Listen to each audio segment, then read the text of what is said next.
up, everybody? How you doing? How you doing? Happy holidays. Oh, yes. Happy holidays. What's going on, everybody? My name is UltimatDJz. Welcome into the show. Here we are, 5 days before Christmas in the U.S. of A.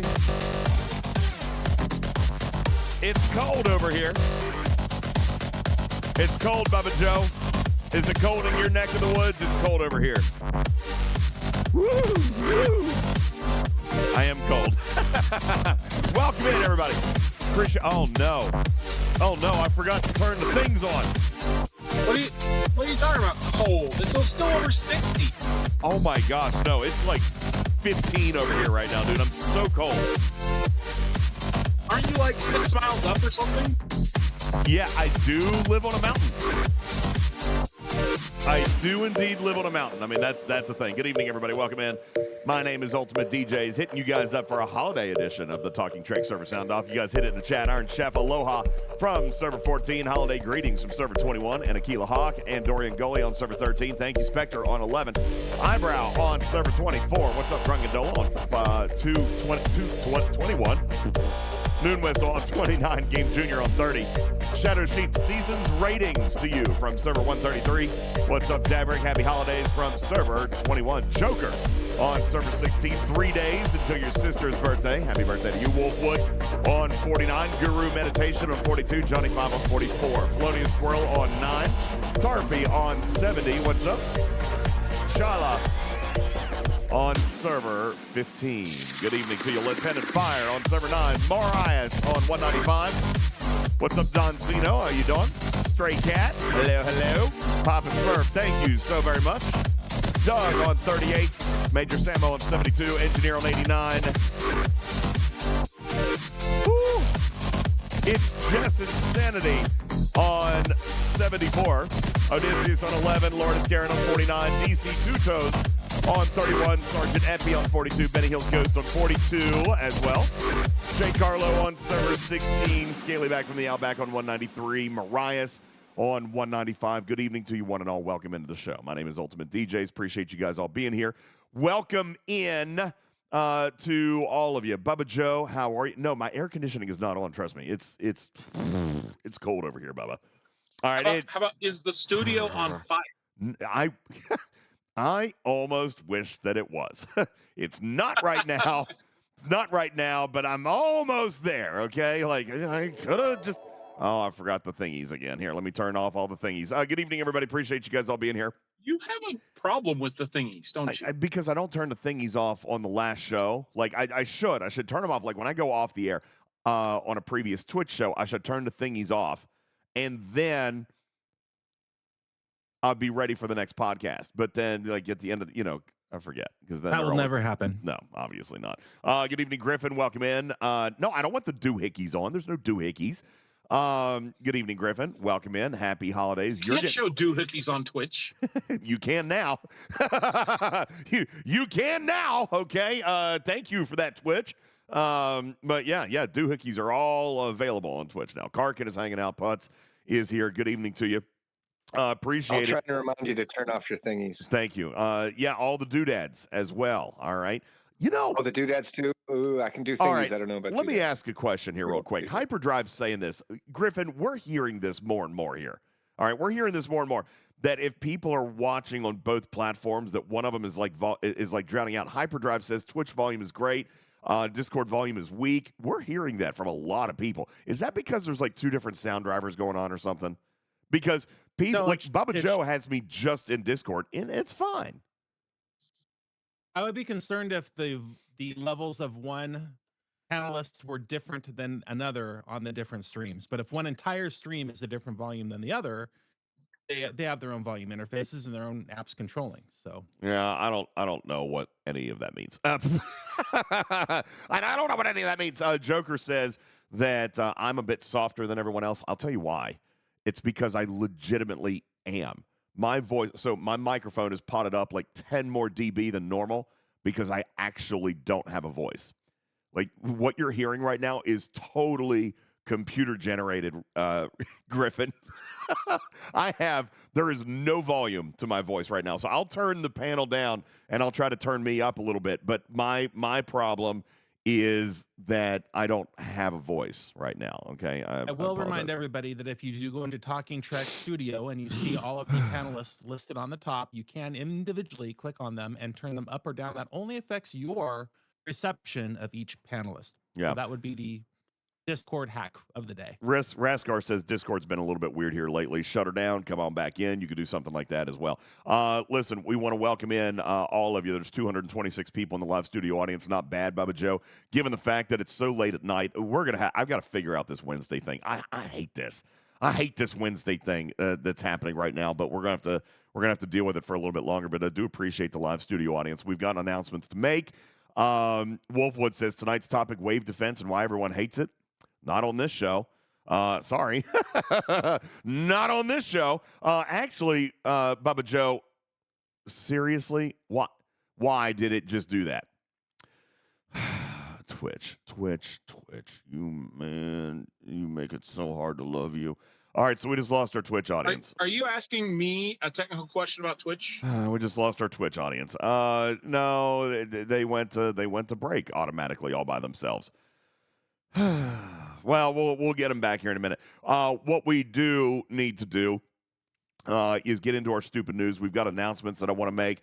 I've got some promotional updates that I want to let you guys know about, some giveaways that we're doing, and I want to let you know about our final tally on the Christmas Angel Fund. We've got a lot of stuff to do tonight, BubbaJoe, and I do want to do it as concise as possible because I have no idea. Right now, the computer is still able to make something out of my voice, but when I go completely silent, the computer's not going to be able to do it. I'm going to have to start typing on the keyboard, and it'll read it to you. So that's what we're going to have to do, and we're going to have to get through it in a pretty quick fashion. So with that, ladies and gentlemen, I suppose that we should go ahead and begin. I like that question. Adama Dundee says, or Adam Dundee may says, hey, BubbaJoe, I have to ask you a question. Your favorite captains from best to worst. You want to do this real quick before we get into like our actual content? Because tonight I did. Are we talking about captains in the game or captains in the series? Captains in the series would be right. We'd want to do captains in the series. I would think is how we'd want to do it. Yes. So for me, it would have to be. It would have to start with Picard. Okay. And then it would probably BubbaJoe. Let's just do them even. What's your number one? I think my number one would have to be Picard. Am I allowed to repeat, or do I have to pick differently then? No, you don't have to pick differently. We just want your true top five. So, like, if you agree with me, that'd be good.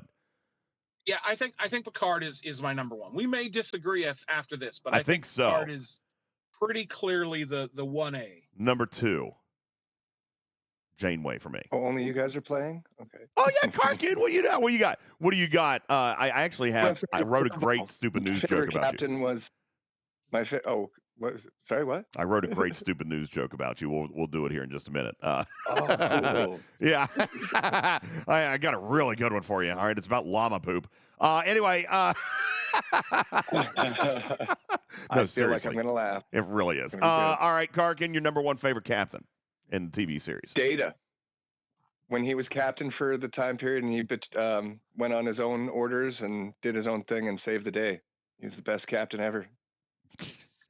Count on Karkun. All right, Karkun. I'll take it. Karkun. Karkun, what was the ship he was captain of? Oh, that's a good question. That requires a second level of memory that's been replaced with stupid, irrelevant information. The USS Sutherland is what Data was the captain of. Yes, that is correct. Yep. That's all right, Karkun. We know you're high. Number two would have to be Janeway for me. All right, Bubba, Karkun, what do you guys got on that? I think my number two is pretty easily Pike. Oh man, I like Pike too. I do like Pike. Karkun, where are you at on that one? Those are both good options. I still got Cisco to pick with too, so he's right up there. Yeah. Somebody in the chat would be quick to point out that Cisco wasn't a captain, but for like He was a commander, but he did Yeah. become He a was captain captain. later. for So like if He- you're- yeah, 7 he made episodes. captain as of season 3, I believe. Oh, was it season 3? He did get promoted. Okay, I couldn't remember what season it was, but I mean, anyway. Okay, yeah, that's fine. Cisco definitely counts. He was the lead character of a series. So I mean, he definitely counts. I'm just saying. Yeah, Dive Month says, "What about acting Captain Wesley Crusher?" I mean, that technically wow. counts as well, I do believe. All right, so that's cool. Karkun, where are you going to land on Captain number 2? I'll go Cisco. He turned into an ascended being of some sort with the prophet. So I'll go, yeah. He was so high, He he did a good- ascended. Karkin's like, I aspire to be that high. Can't get any higher than an ascended being. I aspire to be that high. All right, number 3 captain for me, and I think we're not necessarily talking about any captain character. We're just kind of talking about the centerpieces of the Star Trek universe, right? So for me, I mean, and you guys feel free to get as creative as you want. I'm going to stay very mainstream. Number 3 for me, in fact, actually would be Cisco. Would be my number 3 captain. BubbaJoe, what do you got there? Because I actually have a very unorthodox number 4, but maybe number 5. I do love Cisco, but as you were kind of hinting at, I don't think of him as a captain. He's clearly the center point of the show, but he was the commander of a space station, and he had the rank of captain, but there were only a handful of episodes where he was a captain of a show. So I'm going to pull him out of my rankings because he doesn't scream captain to me. And I'm going to go with Captain Freeman. Wow. Okay. Wasn't expecting that, but we'll go with it. Captain Freeman. What do you have over there, Karkun? I'm definitely thinking Picard. I can't leave him any lower than at least, I don't. ranking. Yeah, So I agree with there. that. All right, number 4. I'm gonna defer here for a second. I want to see what you guys come up with number 4, because I think that mine is going to surprise some people. Although I like that in the chat, Omicron, Captain Sulu often gets overlooked, but he was a formidable captain and had a very strong role. So I like that very, very much. BubbaJoe, you go first. My number 4, I got to go OG, Captain Kirk. God, he was just not ever my favorite. Ugh. So I did not appreciate Captain Kirk in the TV shows, but I love Captain Kirk in all of the movies, including the Calvin timeline. Okay, the movies. Love those iterations of Kirk. Yeah, the movies were good. All right, now some of you guys are stealing my thunder. I don't know if he's a number. I don't know if he legitimately deserves to be number 4, but at the very least, he deserves to be mentioned. But BubbaJoe, I think I was so enamored with the performance of Todd Stashwick that Captain Shaw has actually become one of my favorite Starfleet captains of all time. I got no objection to that. Yeah. Captain Shaw's up there. Captain Shaw was one of the best. I would absolutely have watched a film, a feature film, a movie, a series, all dedicated to him. I think he was a phenomenal character. I would have loved to have explored him more. I hope that they could do something maybe with like a backstory. Obviously, they can't do anything moving forward with him, but it would be really cool to see him in a show. He was just such a dynamic captain. Really, really like that about him. No. So Captain Shaw, Captain Shaw is great for me. I don't know if he deserves number 4, but I'm going to give him in the top 5. I'll give him number 4. I'm going to give him number 4. Spectre says they could bring him back. They brought back Shax. That is true. All right, Captain number 5, and then we'll take our first break because Twitch is already screaming at me tonight, BubbaJoe, and we've got a full itinerary. Captain number 5, what do you got? My captain number 5 is probably going to be Captain Riker. That's fair. He's good. He's a good captain in multiple series, right? He was in Picard. Yep. Also Lower Decks. Let's not forget Captain Riker of Lower Decks, who's just a phenomenal character over there. So yeah, I really like that as well. Anybody else? I think I missed my 4, but Pike for my next line, and then if I did have another one. Oh, did I miss your number 4? Sorry. Maybe that's okay. My bad. And then I have a hard time thinking of 5. I'm drawing a gap. Like there's obviously some good ones, but who really steps it up? Yeah. And I don't want to be a Nobody will put copycat, Captain but I think Archer in your top 5. No. I mean, come on. no, No, I'm not putting Captain Archer in my top 5. no. I don't Put the know. Anyone Suhan. smart Put enough No. to put T'Pring on his ship? Exactly. I mean, come on. Bonus points for that. I don't want to copycat on BubbaJoe. I do like the new Anson Mount Captain Pike. I do really like him. But I think I'm going to step one away. I think I'm going to step one away. I'm going to do something even weirder for my number 5. And I'm Are going you going Prodigy? No, I'm not. But it's almost as weird. All right, not quite as weird as that would be with Prodigy. I am going to go with Christopher Pine's Kirk. Not Shatner's Kirk, but Pine's Kirk, I think, is the best Kirk I've actually ever seen on TV. I think he's a better Kirk than Shatner. I know. Lord Sunday says heathen. No, I think Christopher. No, spicy. I know. I think Christopher Pine's Kirk is a better Kirk than Shatner's Kirk. Sorry, I know he was modeled after him, but he was modeled so good that like he became Kirk to me. Don't boo me. Do not boo me. I'm just saying, like, okay, you know how like the apprentice becomes the master. Okay, like the student becomes the master, like that happens, right? I think Christopher Pine wanted to do honor to William Shatner, and I think he did, and I think he did so well that I related to Kirk stronger through Christopher Pine than I did William Shatner. That's right, he out-Kirked Kirk. Dekick says, I'm out, bye-bye.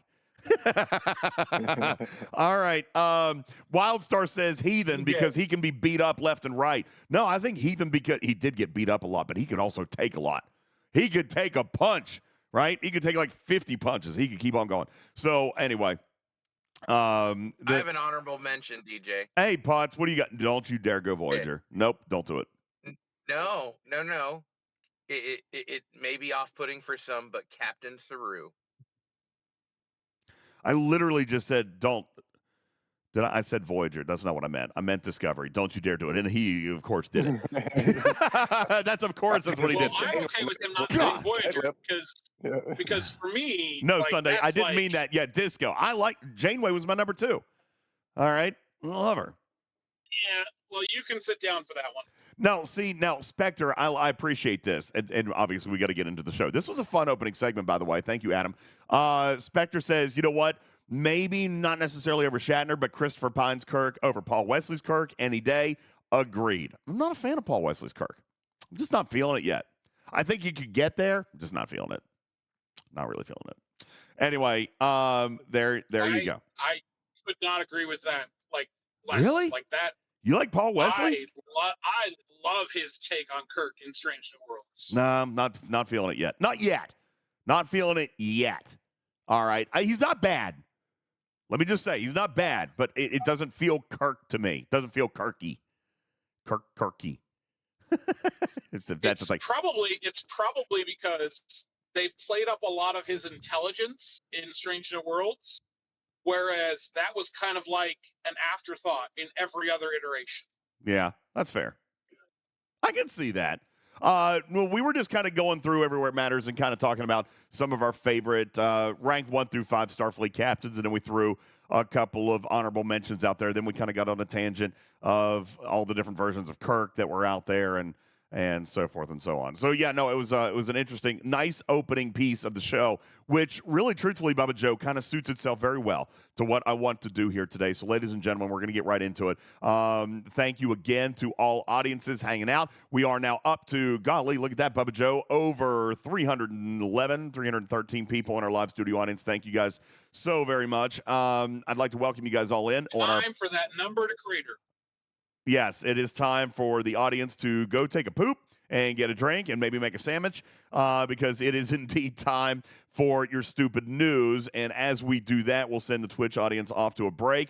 If you want to avoid that, though, I really would suggest somebody's attacking my base. I really would suggest that you guys sub to the channel because then you guys get the stupid news. Like, you don't have to go to a commercial break when we do the stupid news. And I might just say, like, I wrote good news today. As a matter of fact, I made BubbaJoe laugh out loud. Legit. I gave you an LOL emoji. That is a true statement. You laughed out. No, he actually laughed. I could just hear it when he read it, and the way that he wrote his little emoji reaction, he got a good chuckle out of it. Didn't you, BubbaJoe? You chuckled. I did not. You lie! You lie! You did chuckle. Bubba. I challenge you to offer proof. We're going to take a very quick break, and when we come back, you'll hear the joke that made BubbaJoe laugh right here on the stage of Talking Trek Live. Thank you guys so very much. We'll be back. And for the rest of you still here, it is time for the Stupid News. Stupid News!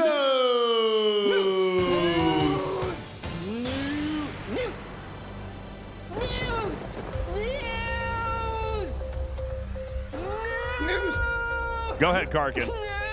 Do it, baby. Do it. I decided on a short one this time.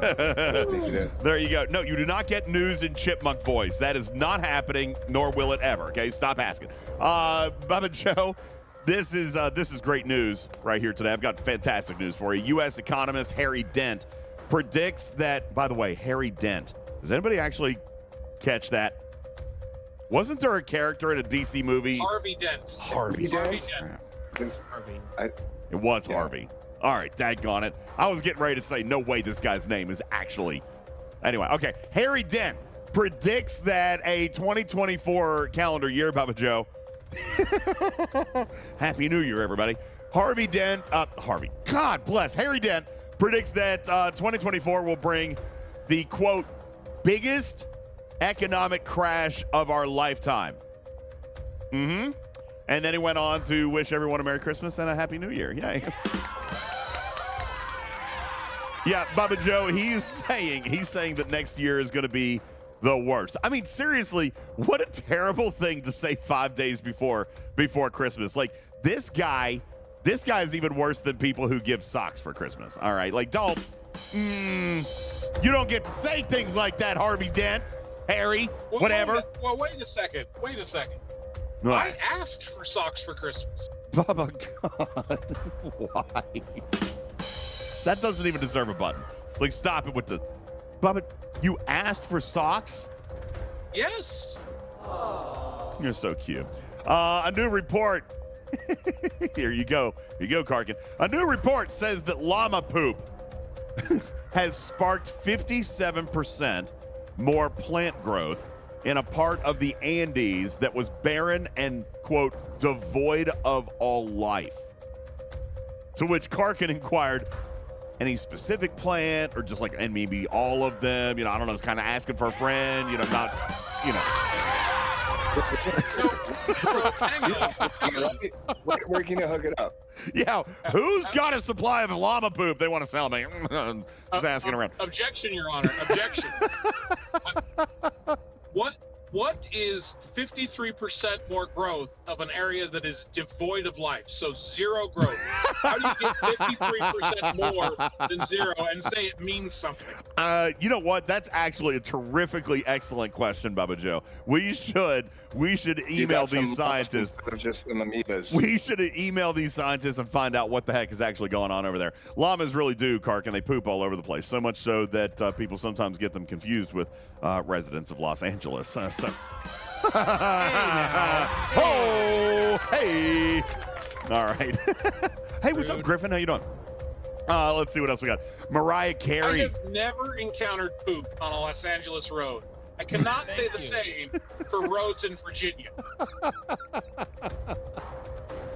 I know. It's funny. Look, I got Griffin coming at me, Spectre, Scribbler coming. I just thought it was cute. I'm just poke. Mariah Carey's in the news, though, BubbaJoe. Mariah Carey reportedly spending the holidays without Brian Tanaka. Did you guys hear about this? Who? Brian Tanaka. So they've been together for such a long time. This is fueling rumors that she and her longtime boo have finally called it quits. Breaking up in December is actually terrible news for Brian. All right, means that he will always be remembered as the one dude that Mariah didn't want for Christmas. All right. Woo. Let's see. What else do we have here? 84. Guess what? It's so good. 84-year-old Maury Povich and 77-year-old Connie Chung packed on the PDA this past week, BubbaJoe, as they enjoyed a rare public outing together at the Daytime Emmy Awards in Los Angeles. These two were getting so frisky that we were somewhat surprised that Maury didn't yell out, "I am your daddy."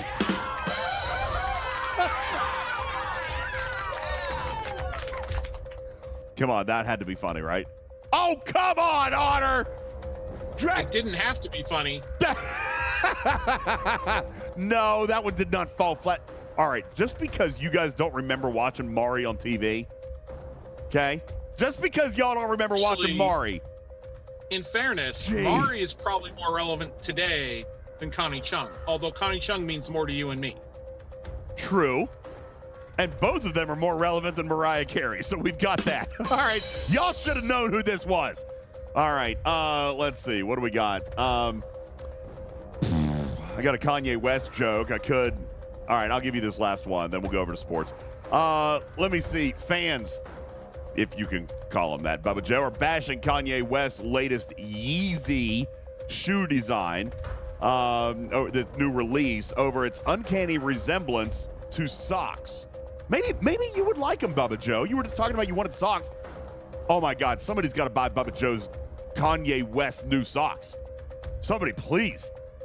It'd be great. Some say the shoes are so hideous that it actually kind of reminds them of being a kid and shopping at Payless.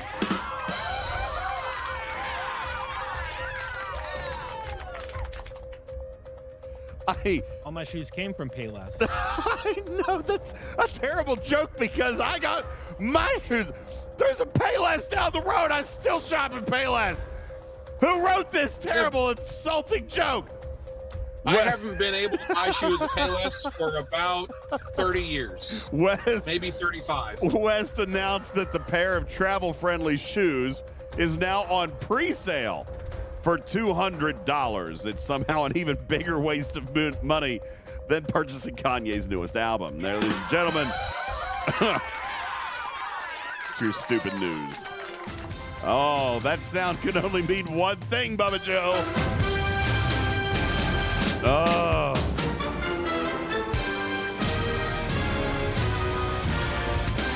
Long intro. Now, time for your stupid sports with live weekend sports anchor BubbaJoe. BubbaJoe, what's going on in sports? The Detroit Pistons have now lost 24 straight basketball games, which is amazing because you'd think in that city they could at least steal one win. Oh. Yes! Got it! All right, that's... You got anything else, Bubba?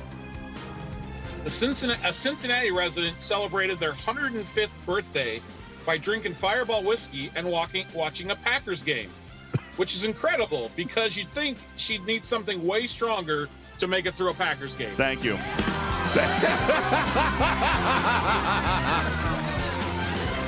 Ladies and gentlemen. I'm not going to make fun of teams that are winning, DJ. I'm not. She's from Cincinnati, man. But you can't make fun of teams that are actively winning games. First of all, we make fun of everybody around here, okay? Second of all, she's from Cincinnati. She's not going to be cheering for the Packers. Oh, way to ruin my joke, BubbaJoe. All the rest of them were perfect. And you took the joke and you made my streak less than perfect today. Yeah, I did it. I ruined your streak. Yes. Yes, it was a great news. All right, welcome in, everybody. Appreciate you guys all being here. My name is UltimatDJz. This is Talking Trek Live, Star Trek Fleet Command's official podcast. You guys, Bubba, they still don't get it. Dragon Keeper's like, BubbaJoe actually saved your news today. They don't get it, Bubba. I write that stuff too. Except he usually changes it. He usually changes it up a little bit. I have editorial authority. I sent him the stuff, and he just swaps in a word, and then somehow it's a better joke. All right, welcome. Appreciate you guys being here. BubbaJoe, we are obviously 11 days from the end of the year. Our holiday schedule is going to be guys. Even when I joke about who writes this stuff, that's what makes it funny. I write it all. All right, when it's not going so well, I'm going to blame a terrible writer. Except that person is me. I do it all. Hey, DJs, can I offer one quick thing about the lead story? As your legal counsel is not here, and of course, we are not authorized to provide anybody legal economic advice. I do want to point out that Harry Dent may say the economy is Harry Dent may say the economy is crashing next year. However, he has published previous books such as 2009's The Great Depression Ahead. We're already 1 year in. 2011, The Great Crash Ahead. 2014, The Demographic Cliff. So you can see there's sort of a pattern to his storytelling. It would almost be Are you trying to discredit Harvey Dent? Okay. I'm just saying listening to him for legal advice is like listening to a STFC content creator trying to hype you up about next month's big feature. Take the advice for what it's worth. It may be worth what you paid for it. Back to you, DJs. Thank you, Griffin, from the Financial Business News Desk. Anyway, what we're doing here is Dragon Keeper says, okay, that might have been the best piece of the news. Thank you. Okay, let me get my wits back about me. Here as we approach the end of the year, guys, I thought it would be a cool idea because let's be honest. Wouldn't that involve you having wits in the first place? I do. However, I want to kind of just say, first of all, if there are questions, if there's something that we need to talk about related to this arc, totally fine with that. Okay. As a matter of fact, Bubba, if you got any topics, anything like that, we can totally do that. But I feel like this arc has been somewhat straightforward. There are some highs and lows, and there's some engineering stuff. I think Echo has just come out of the woodwork. He's been spot on with communication over the last several weeks. But I kind of agree, Medic. The feature is sound. Engineering is not. It is a fun thing for me to do. I'm afraid that they are trying to rub the shine off of it by making us do it every single day. I've tried to kind of recommend that they back that off a little bit. But, Bubba, in the grand scheme of things, and this is going to sound crazy, like I'm not trying to be a snotty little brat here, but it's been simple, and I don't feel like there's really anything else to dive into. Like there's not been major controversies. There's not. We've done a lot of teaching. We did a lot of education on wave defense, but man, we hammered that for the first 2 weeks. And I don't know that there's a heck of a lot for us to talk about inside the game, specifically to stuff that's going on right now. So if there is, we'll absolutely touch on that here in a little bit. Bubba, just off the top of your head, you have anything that needs attention in the game right now? Well, I think you talked about something. My guess is you talked about something on Twitch that I think is something we typically talk about on the podcast. So for those that are not, dual keeping track, where are we at for a loot count? Oh, gosh. So I did give a loot count. Let me pull that up here real quick. I did give a loot count, but this is only as of, I am behind by like 4 days, but guys, we're already at almost 300,000 loot free to play. And I've only got events. So I'm missing 2 days worth of events. We're at 289,000 loot. It's looking good, BubbaJoe. I mean, it's not looking terrible. And again, Hyperdrive says I'm at 401 as of yesterday, but there's probably some ALB and some SLB that you're working in there. I, of course, am just doing straight up free to play SMS, one ticket, et cetera, et cetera. But I am going to remind you, Medic says it's not 500,000. And, we don't typically, that's a little on the high side for what we normally expect. But we are at 289,000 thus far on just SMS loot. And I'm just going to go ahead and tell you there's going to be more this week. They are putting some this week. Like they're going to stack up a little bit, so I'm told. So I don't know where we're going to land just because the holiday this coming week is messing with my count. I don't know if they're going to do their own holiday event store, BubbaJoe, or if they're going to do it with loot for this event store. It would make sense that that's what they're going to do. And if that is the case, then I can absolutely see this thing approaching 450 to 500,000 loot. And we'll know more about that as we get through next week. But yeah, loot count certainly not looking terrible, not looking like it's going to set a record, but definitely in the area of absolutely acceptable. Okay. Yeah, Bubba. And I think in addition to the free-to-play count, there has been a pretty sizable amount offered in leaderboards, which is something we haven't had recently, where, you know, the leaderboard might offer 10,000 or 20,000 or something. The leaderboards this time, some of them have been absurd. These recent leaderboards I haven't liked. The commander one, couldn't do it. I was all in on the last one. I don't got a commander. No experience, you know. Well, again, leaderboards aren't for couldn't everyone. do a thing. Yeah. Karkun, They were just bad SLBs. I know that. SLBs are one thing. I wish they had chosen other ones. I hear you, okay, but I'm saying that having high payout leaderboards gives players something to want to engage in, which means, to put the Scopely hat on, people may want to spend to engage in leaderboards that are worth spending in. And I think that when you put a leaderboard out there that has 10,000 or 15,000 loot at the top prize, people are like, oh, I don't care about this. Yeah. Put a leaderboard out there that has 120,000 loot. They're like, all right, I'm in. I'm going to try for this, right? Yeah, they're starting to pay attention. So anyway. Yeah, no, so that's where we are as far as loot count, and we will be able to provide you a little bit more of that a little bit later. I'm sorry. I will tell you, just kind of, I shouldn't say I'm sorry, but my work schedule has been absolutely crazy this month. Bubba knows about it, and I've been talking to him a little bit. It's just been draining, and I haven't had enough time to do a lot of the analytics and stuff that I normally do. And in fairness, Vic, we don't, you know, leaderboards are not sourcing. You can say that, but they are used as a tool to deliver event store loot. We've always counted, when we refer to free-to-play loot, I don't count those solo leaderboards, but it's also probably naive to think that nobody will earn any solo leaderboard loot all month long. Like, you'll get something somewhere, you know? So right. And what we've had recently in the last couple of event stores is, because the solo leaderboard loot was so flat and low, the difference in between free to play and pay to engage was basically non-existent. And so there was no reason to engage in terms of, like, maybe you spend the tickets. And a lot of people say they save up their tickets for that, and that's fine.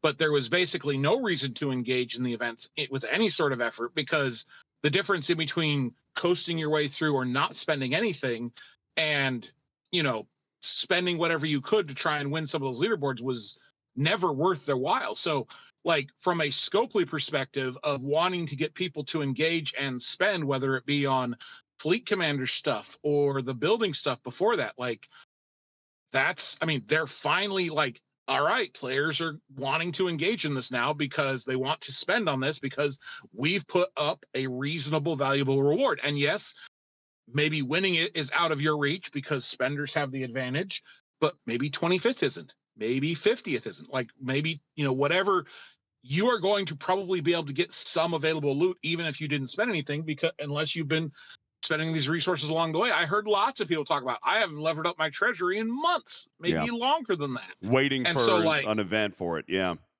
Yep. So anyway, I actually thought that event was pretty cool, except for the missing resource. Yeah. Yeah. Cause which one was it? It was for the Q's court. Well, is that what you're referring I didn't expect to see. No, I was talking about that it didn't score the new treasury resource for people that are over G. That it's the same resource, but it's a rare of that resource, and that didn't count. Gotcha. Well, they you know, here's the thing, and I get that about solo leaderboards, and I see what the chat is saying, but I mean, you know, again, we've had this conversation. Everybody talks about winning a solo leaderboard. That's never really what a solo leaderboard should be looked at. in that way. You still have depth on a leaderboard, and it does still provide some stuff. And I find it highly improbable that someone's going to go through the entire month and not get at least one placement somewhere on some leaderboard across all 20 days of the arc. You're going to get some loot to supplement that somewhere. However, that is why we do a free-to-play loot count, and you're already at 300,000, and I haven't even finished my projections yet. My projections, I'll just tell you right now, my projections as of now put me at 440,000, and that is not including anything that they do for the holiday event, and I expect there to be more there, okay? Dragon Keeper says, I have not gotten 300,000 free-to-play. Well, okay, fine. Splitting hairs. 298,000 is what I have called for. As of right now, 298,000 is what has been paid. And actually, that's as of 2 days ago. So, Dragon Keeper, you should absolutely have 300,000 free to play. And if you don't, you've missed something. All right. And Joker says, does that include the Ops 40 event? I know I made an asterisk. Let me make sure I didn't count it. I noted it. It's in my list. Let's see. There was, you're talking about on December 11th, the Gold Rush 40+ event, right? All right, in fairness, I do have that included. That was 24,000 loot, and I do have that included in the 298. So, again, this is 2 days old. So, as of Monday, you were at 298, and if you're not Ops 40, then you could have taken 24,000 off of that. Dragon Keeper says 0 ticketed events. Well, that's on you. I always count 1 ticketed event. And, BubbaJoe, they match one of the higher numbers for tickets we've ever seen. These are 9,000 loot ticket events this month. So not 81 or 84 like we've seen, or 76. We've seen some of that weird stuff. These are 9,000 loot in the ticketed events, which do help that value just a little bit there. So, of course, ticketed loot value is a little bit higher if you're looking at doing all the ticketed events. Plus, you've got the rare ticketed event. So now I'll tell you how I've been counting the rare ticketed event, BubbaJoe, is that I counted 1 rare ticketed event for the entire month. Okay? That's it. So when we're talking about the completion of 9, I thought this was fair, BubbaJoe. They're giving 90 tickets, right? So if a free-to-play wanted to do 1 rare ticket a month, then they could if they strategize that properly. So I have counted 1 out of the 3 rare ticketed events as free to play. Okay, if anybody has a big problem with that, you can let me know. I'm probably not going to agree with you. All right, because you can earn 1 rare event per month if completely free to play if you do it that way. Okay? And just as a reminder, how do you get a rare ticket? By doing all 9 ticketed events in a weekend. That will grant you 1 rare. So if you are a true free-to-play who don't buy tickets, then you would want to take everything that Scopely sources you throughout the month, and then on week 3 is where you would want to spend all 9 of those. Okay? If you do all 9 of those, then you will get 1 rare ticket, and that rare ticket is worth 9,000 loot as well. And I've counted 1 of those free and 2 of those as paid. All right. Piano Man says, or some people are using those rare tickets they got 2 years ago. True. But I'm not counting that either. All right. If you got luck, you got luck. All right. So there's that. But as far as event store loot, that's where I'm at right now. We will see more. My projections are coming in the mid 4s. I think it's going to be closer to 5 by the time we get through the holiday, but we'll see. I'll try to see if I can get you more about that as we can go along. So, any other questions, real quick? Excuse me. So sorry, voice. Are there any other questions that you guys would have regarding this particular arc? Now, here I see this. You're missing a bunch of SMSs. Actually, not so far, Medic. We're pacing all right. We have had a total of loot paying events. I'm not going to say SMSs, but a total of loot paying events, we've already had 62. So if I'm looking at these and breaking down SMSs, and I do have the comp chest in here, I've got a gift chest, I've got the battle pass. But if I went through and looked, let's see, 1, 5, 8, 12, 14, 20, or 16, 18, 20, 22, 24, 26, 32, 38. So we've had 62 total event-paying loot events, and 32 of those have been SMS so far, so that's pretty much on par. That's a 50-50 split. So that's not a bad spot. Are you okay, buddy? What's wrong? What is wrong? Oh, BubbaJoe.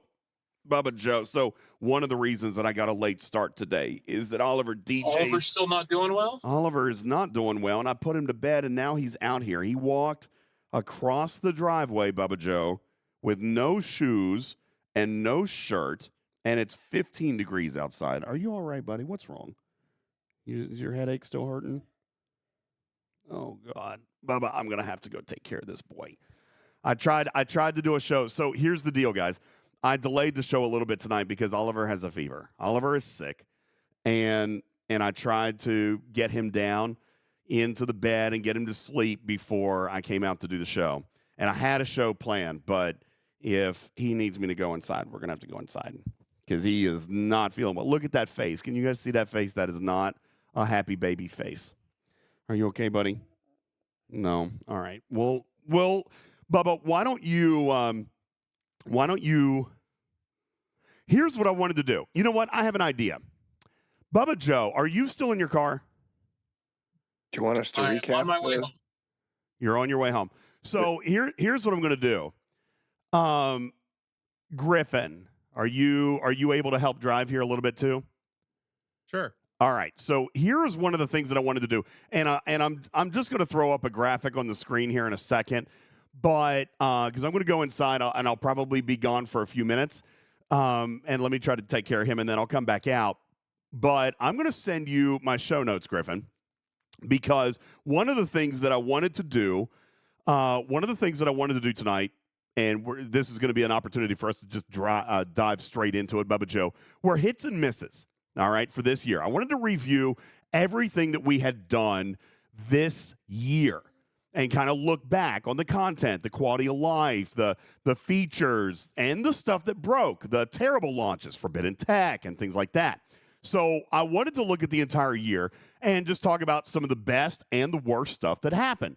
Now, Karkun had a brilliant idea, who also said, hey, I don't... Shocker that the stoner doesn't remember things. Love you, buddy. It's not a stretch. It's only important information. I couldn't remember everything. So 3 months, that's what I got. That's storage capability. So here's what I did, BubbaJoe. Right before the show earlier today, I spent some time and went back through my entire big, huge notebook of stuff. Griffin, I just sent you my notepad. It's literally notes, guys. Like, I'm not even kidding you. It's a notepad file. I just sent you, Griffin, the highlights of all of the arcs this year, except for January. Bubba, I couldn't find my notes on January. Did you eat them? Oliver, did you eat my notes on January? No, you poor I think we threw it out. We might have thrown it out. I don't know. You were so upset about the December feature. I don't think you did anything for January anyway. Maybe not. Did we just take the month off? Go ahead and take care of him. We'll go through the notes, put up the your base so we can watch it get rated while you're gone, and then we'll just go right. Is that what? Okay, I tell you what. Let me. Oh, okay. Be careful, buddy. Watch out for my wires. I'm going to take you inside right now. Okay, just give me one more second. Let me get everything off my screen. And so, Griffin, I just sent you my notes. These are the highlights and features of pretty much everything for the year, okay? And why don't you guys just move through the year, month by month? BubbaJoe, you guys talk and discuss a little bit and see, let's see, there we go, and see how you guys are feeling about what happened this year. And absolutely, Bubba, of course, I know Bubba's driving. Karkun, you've got stage control. I would love, Griffin, do you have stage control? Oh, that's not good. Griffin, do you have stage control? Right. I think you do, right? I can come on and off, but I don't think I have the ability to pull anyone up. Griffin, do you have stage control? I'm sorry. I do not. Oh, God. Okay, hang on. I'm here. I can do it. Okay, because I do want to allow some people to kind of come up and give their opinions as well, BubbaJoe. Like, maybe go over a couple of months or talk about a feature. I would love to hear some of the community. I wanted to make this a community roundtable look back. And so you guys take a look at the features that we've had this month and talk about some of the great stuff and some of the failures, and go to the community a little bit too. And I'll be back here in a little bit, BubbaJoe. Let's go through the list, and then we'll start bringing people up, say, on stage to talk about their favorites or non-favorites. That sounds outstanding. And we will start with, as DJz takes care of his little boy, February 2023. Bubba, the year that was, and how we started off with our friends at the Borg. The introduction to the tally, hit or miss? Oh, that's a tough one. Like, the Talios as a ship had so many uses. So many people are getting so many uses out of it. And there are people that are like, this helped me get my faction credits and these things, but I did not like it. But I will concede that I am an edge case of player that was really happy to not have the Borg loop in their life anymore. So I think that not only that, they had just introduced all those exocomps for the old. Correct. And then they brought in this new ship. That was a pain point. I was like, why did you do this if you're going to do this? Exactly. Not only the exos, but then the fleet commander, Locutus, right? And he had stuff that was specific to the Vidar. So yeah, I think that the Talios, though, I think there's more positive than negative there. I think players really liked it for the most part. So I think that's probably more hit than miss on the Talios. That's true. However, also that month we got the expansion cube, right? Or was that the next month? We did have the expansion cube, and the new assimilate state joined the game in February 2023 as well. So not just the Talios, but a lot of features Borg related in that month of February to sort of soften the blow of having to return to the Borg grind. We did see a lot of new content come into the game as a result of that. What were your thoughts on the expansion cube and the assimilate state features? Yeah, so expansion cube is awful. Still is awful. The loot payout is ridiculously bad. I'm sure there are ops levels. There are people in the chat that are going to say, I'm an ops 38 or I'm an ops 42, and it's fantastic for me. I can go ride the coats of the whales and I can get, loot for years. But I have to do 3 or 4 of the largest expansion cubes in the game to get one chest refined. No, thank you very much. Expansion cube is awful. Yes, agreed. It's very hard to interact with, and it's very hard to get your alliance behind. Everybody had that exocomp they had to pop first before heading up to that space, and that was a real disappointment for most. And the assimilate state, boy, what potential assimilate state had. So why don't you offer the assimilate? So I may have a weird opinion on assimilate. So what do you think on assimilate first? I did acquire all the officers. I did get them up to level 2. I did have them below decks, and at no time did I ever see them make a comparative difference onto who I could and could not take out, especially those 7 to 10 levels higher than me as a Ops 42 at the time and above. I just didn't engage in it because I didn't see a lot of benefit at the time. Yeah, so I think that if you are in a battle and equally, you're fighting a player and, sometimes you win and sometimes they win, but when the winner of that battle has got 10% hole left or something like that. If you're in an equally balanced battle on a player where it can just really come down to luck of the die roll on critical hits, I think assimilate is enough to put you over the edge to more consistently win that fight. But I don't think it's ever going to make the difference of being able to punch up, multiple levels. Andrew says, assimilate crew forever lives on in my speed crew Talius PvP ship, which is a good point. Now, I will say that assimilate as an ability is actually okay, but the 2 officers that came with that were just not useful enough at all. And the fact that of the 3 officers we got a Borg Queen, and she did not trigger assimilate is one of the biggest flavor fails of the year. And there were others. About it. No doubt Yeah. about it. And the last, go ahead. Yes.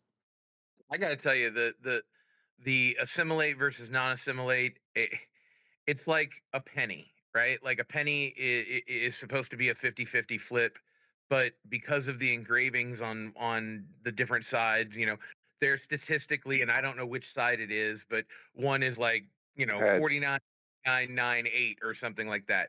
And that little difference is like what assimilate is to me. Like it's that minutely small.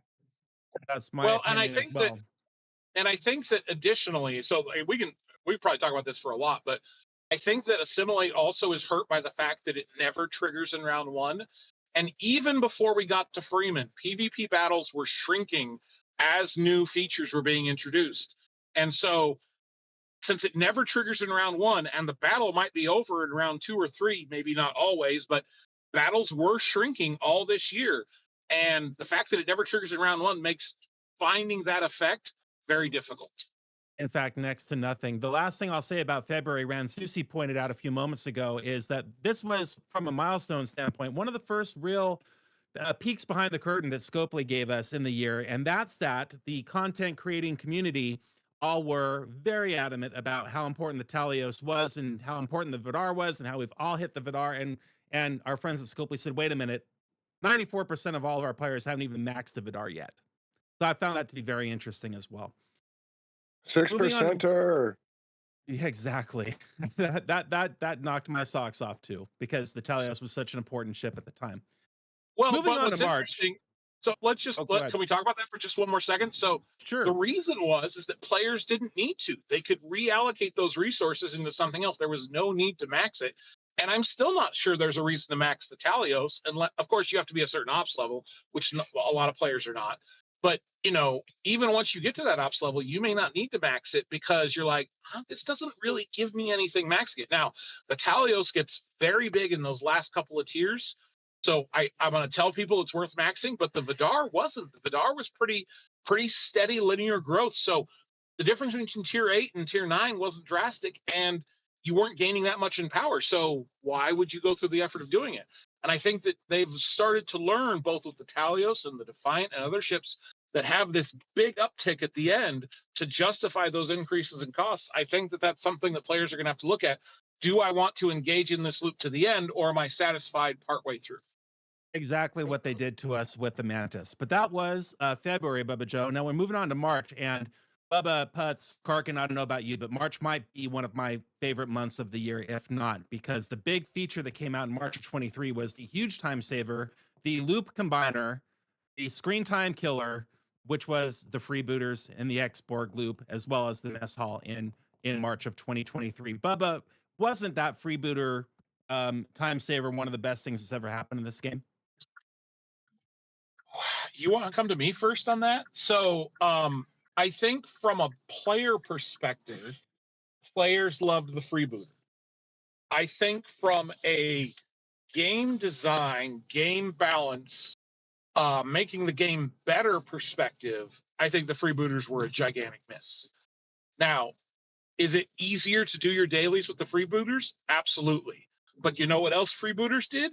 It allowed players to hit levels of ships far beyond what they should be targeting at that level, which hurts gameplay balance and event design, and means that they've got to either pull freebooters out, or people are going to be able to cheese those events with freebooters. So I think that it's a mixed bag. From the players, it's all plus.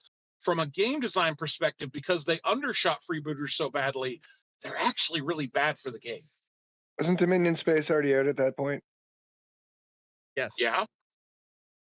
You could do the same thing with the Dominion Space freebooters. You absolutely cannot. You could. I can hit 54 Dominions just as easily as I can go hit the 55 freebooters or whatever. 54 free. Yeah, but you can't. But if you're just beating them, right? You're not like there are players in their 40s that can walk into level 60 space of freebooters with the right crew and just and win, right? And because they're not defeating them, right? Because they designed the freebooters quite a bit worse than they probably needed to. didn't consider one of the most important officer releases that they probably weren't thinking about when they designed them in the first place. So Was that Crusher? no, it was not Crusher. Unless you're talking about Wesley, then it absolutely was Wesley Crusher. Never Wesley Crusher. No, I was referring to Pick Bev. I know a lot of people still use her as a sidecar to take on those freebooters. So Pick Bev is absolutely fantastic, but I'm actually talking about Tal. Oh, Tal, right. A reintroduction to the missing Tal. That's the one we'll who talk about. also, I believe, came out in February. Yes, Like that is was correct. re-released to the community in February. So yeah. Putz, anyway. What were your thoughts on freebooters from your perspective and your ops level? I gotta say that it definitely saved me time in the beginning, and I did like them. And now it is, to be honest with you, it is the, oh man, I've got 7 minutes to get like 3/4 of my daily done to collect them. I can run into a freebooter system, smack 7 around, and be done. And that has saved me probably a good 30 or 40 times this year on whether or not I collect all my dailies or not.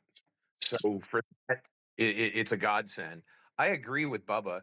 I mean, because this was about the time where they really started heavily weighting and changing the weights and playing around with the weights on the scoring on the heavy hitter SLB.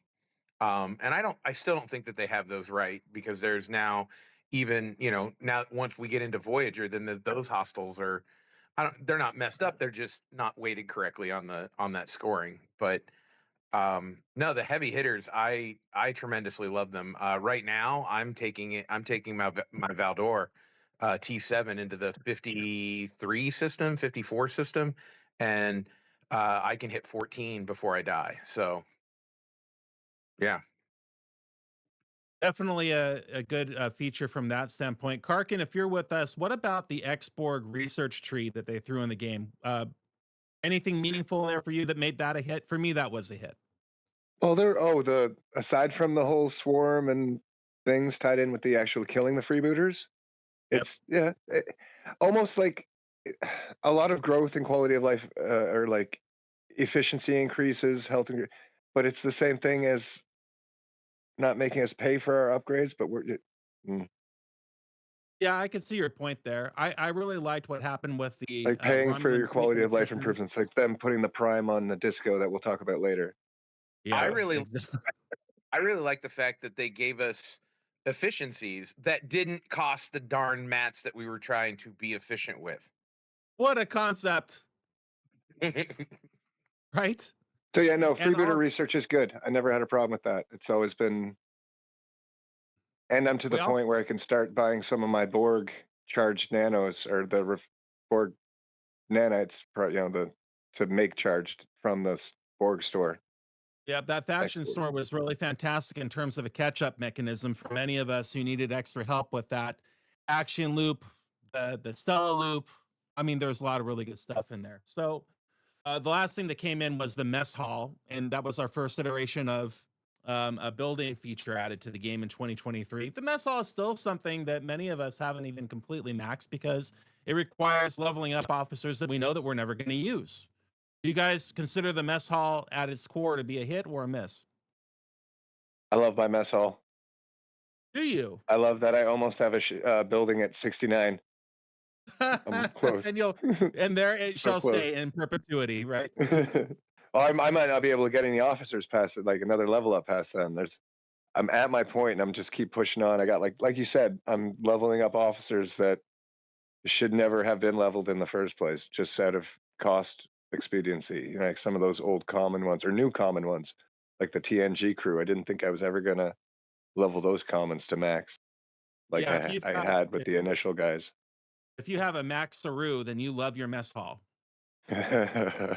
Basically, but Spectre says mess hall is both a hit and a miss. I agree with that. Wolfwood likes it, gives it a hit. Joker gives it a hit. A lot of hits in chat about the mess hall, and that might be because of the weapon damage bonus. I see that Grungandola has a 532% weapon damage bonus at a level 77 on the mess hall. It causes a lot of new research to be quite diluted when you're talking about officer increases or of the like, because of how well it, how much it does give. So there's definitely a dilution that you got to think about moving forward with all new researches, like some of the stuff that they're giving us in the Borg cube research, and It's at like 20%. Doesn't move the needle much anymore. Yeah, exactly. A lot of diminishing returns, right? Yeah, with the being in the hundreds of percent on your officer stats, like, oh, I got 4% from this research. Okay, great. Like, yeah, I'm only doing those if they spend mats, and I'm spending them for on a weekend. Yeah. Mimi here says the mess hall has 4 bonuses, and all 4 are strong and relevant. It would be very difficult to disagree with that point based on what you see, especially as you get above tier or level 60. It really does change the game.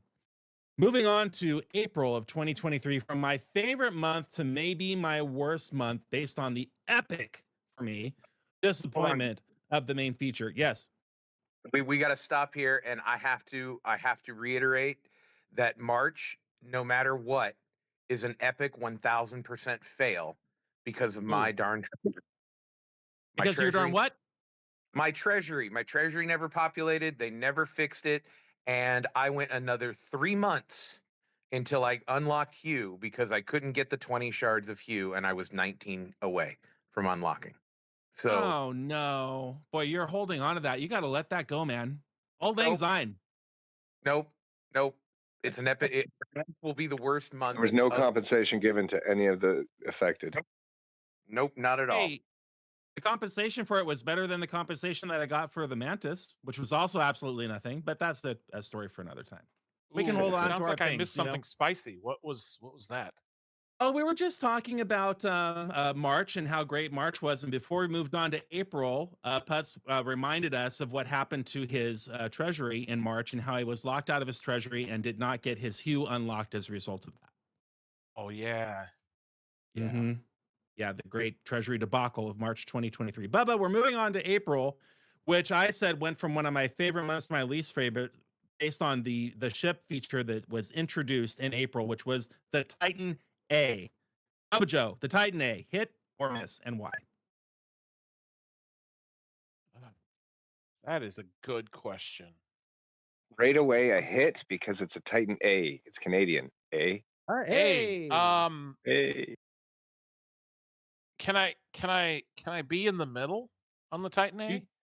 You can, because there are different components of the ship that make up the sum of the whole. Do you want to break that down for the newer listeners? So the Titan A is a support ship, right? So it's only going to be valuable based on, similar to the Cerritos, the research that you do. So as a ship as itself, unlike the Talios or the Defiant, it really has almost no combat capability.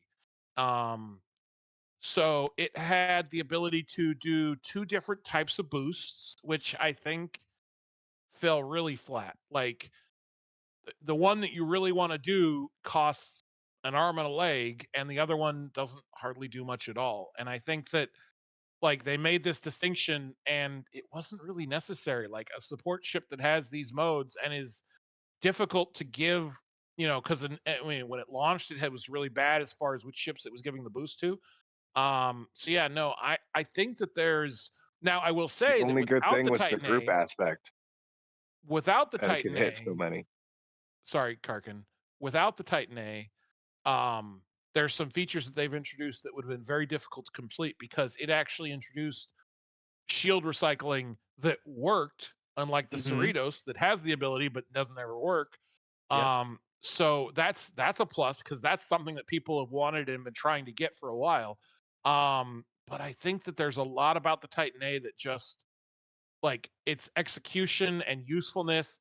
It, I don't know. I'm very, very low on that, but I think that what it can give you once you've gone through the loop enough times, and the fact that to trigger the daily, all you had to do was use it.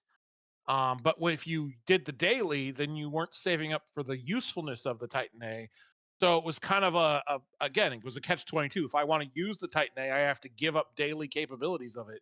And that never felt good. So I'm very mid on the Titan A. That kept that ship in dock for so many people, and it would be trotted out once or twice a week. How many times on stream have we watched DJs just trot it out for a second to pop that max feature and then bring it right into the hangar? But now that we're 6 months removed from its release, Bubba, Putz, Karkun, and many of us have the chance to offset up to a tier 7, 8, 9. Is that now a more useful ship and a bigger part of the repertoire, or is it still just a daily dud?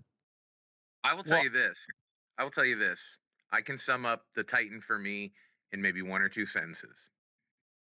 It didn't get unlocked until late November, and it's only a T2. There you go. Yeah, Stevie that's the Zarin thing. Is says he uses tearing it it up often. doesn't really give you enough of anything. Not at all. Really, just more time with it active, right? More The higher ships, the level, the longer it goes. more ships, and changes the refiner. More ships. Like, Is the time always the same, or is it just more ships that you're getting? I pretty think there sure are the time is all the efficiencies for same. both. I think there's an efficiency for that. Would you say, BubbaJoe, if formation armadas were a bigger part of our daily and weekly game, that the Titan would be more important? Well, I think you're asking the wrong question. I think the question is, if formation armadas were a bigger part of our daily game and they were more difficult, then maybe. But they're not. It's not necessary for them now, right? Yeah, and the ships that are getting the boost from the Titan A are the ships that probably aren't struggling with that.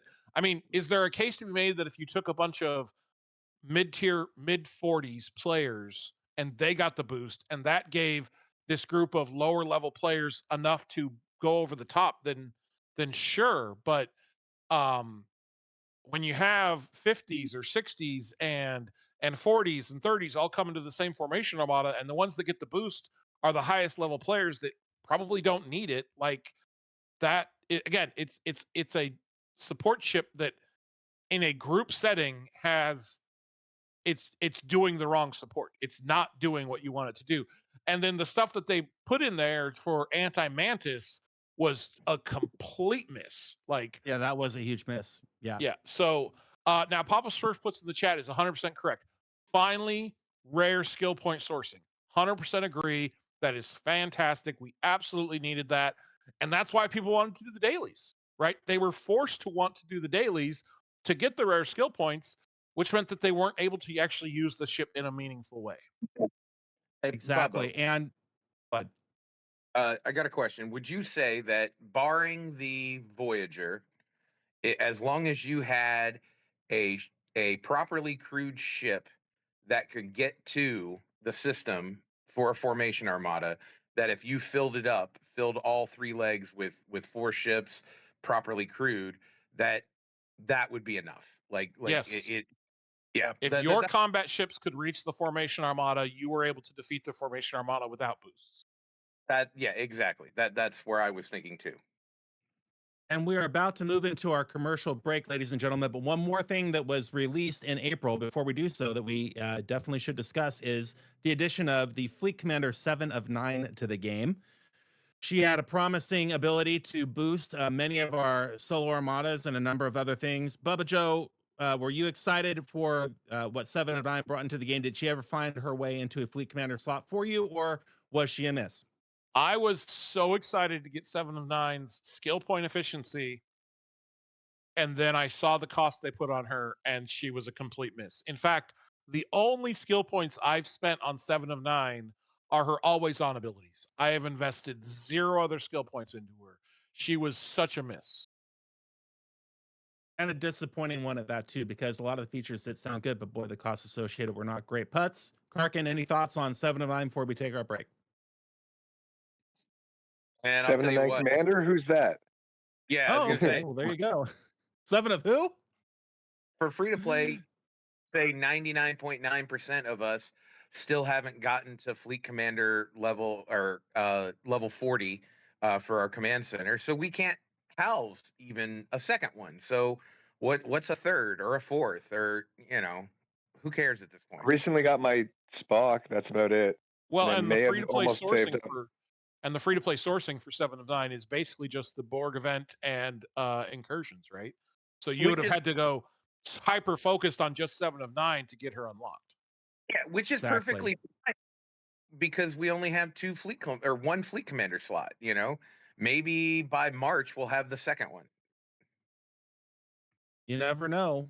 And overwhelmingly in the chat, I'm seeing nothing but the same sentiments of people either not having her unlocked or barely just getting her because of the lack of sourcing. So note taken, hopefully, as we move on. Scopely has certainly re-strategized how they unlock their fleet commanders as we see now this month. We need to take our break, but on the other end, we'll be back with our May and beyond look at the Delta Quadrant, the Voyager crew, Carol Freeman, Lower Decks, and everything as we move on to the rest of 2023. For BubbaJoe and the panel, this is Griffin filling in for UltimatDJz, who will be back shortly, and we'll be back in just a moment after this break. Stick around, everybody. Yo, what's up, Commanders? Great news about PvPtarget.com. You've known for a while that it exists and has some great reference tools regarding PvP banding and common crew loadouts, but they've recently launched brand new tools on the site, including a brand new cargo calculator page as well. This isn't your typical max cargo style calculator, but a brand new, unique tool that identifies the timer until you go over cargo.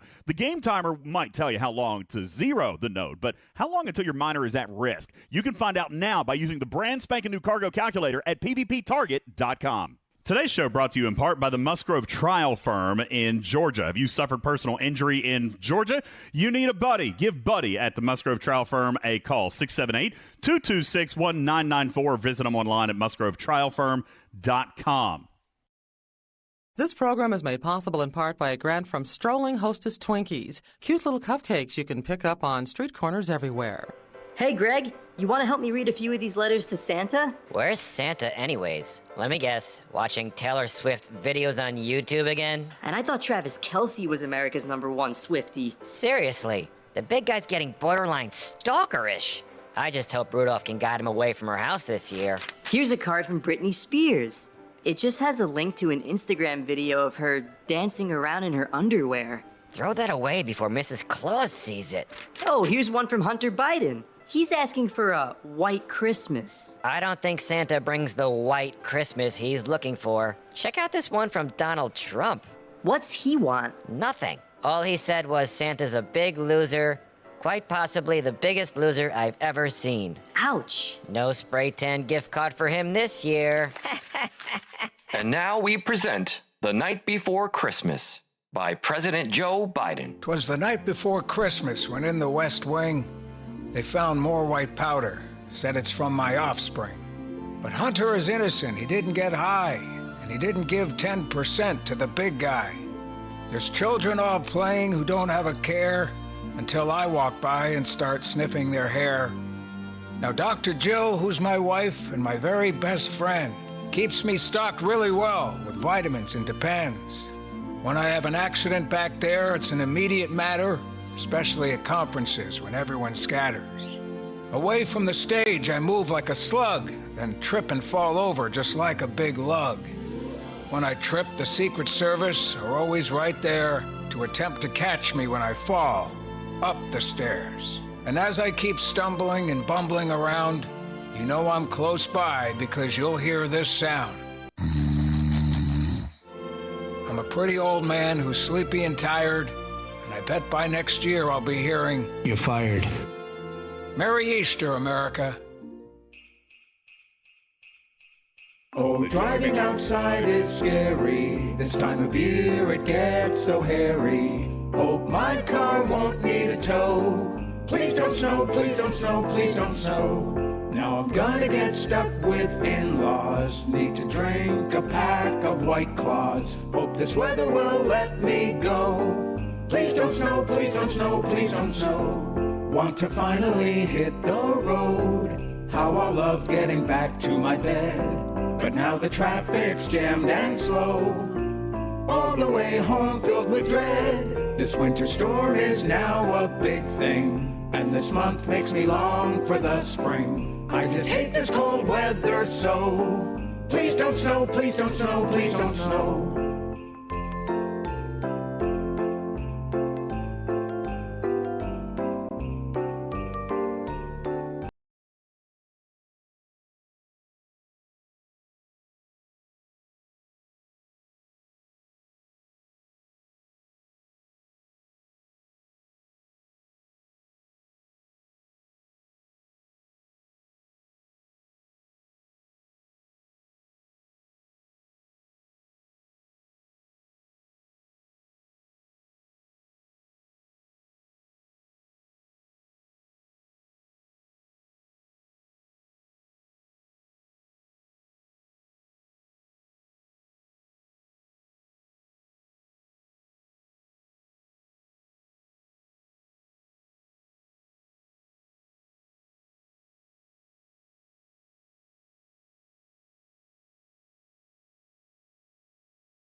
And we are here doing a year-end recap of 2023, the year that was. We laughed, we cried, we spent money, or not, if we're free to play. And we are now in the month of May and all of the amazing things which took place. Thanks, BubbaJoe, to my favorite franchise finally entering the game after 4.5 long years. That being, of course, Star Trek Voyager and the best captain of all time, clearly, Captain Catherine Janeway making her way into the game. I was indeed right with the addition versus the multiplication cascade damage feature. And boy, what a change the month of May was to this game. BubbaJoe, do you remember Janeway entering the game and this concept of cascade damage and how that completely changed our mindset on the future of the game? Yes, I do. That was it was not just Janeway though, right? So this was the beginning of all isolytic damage, correct? Yes, it was.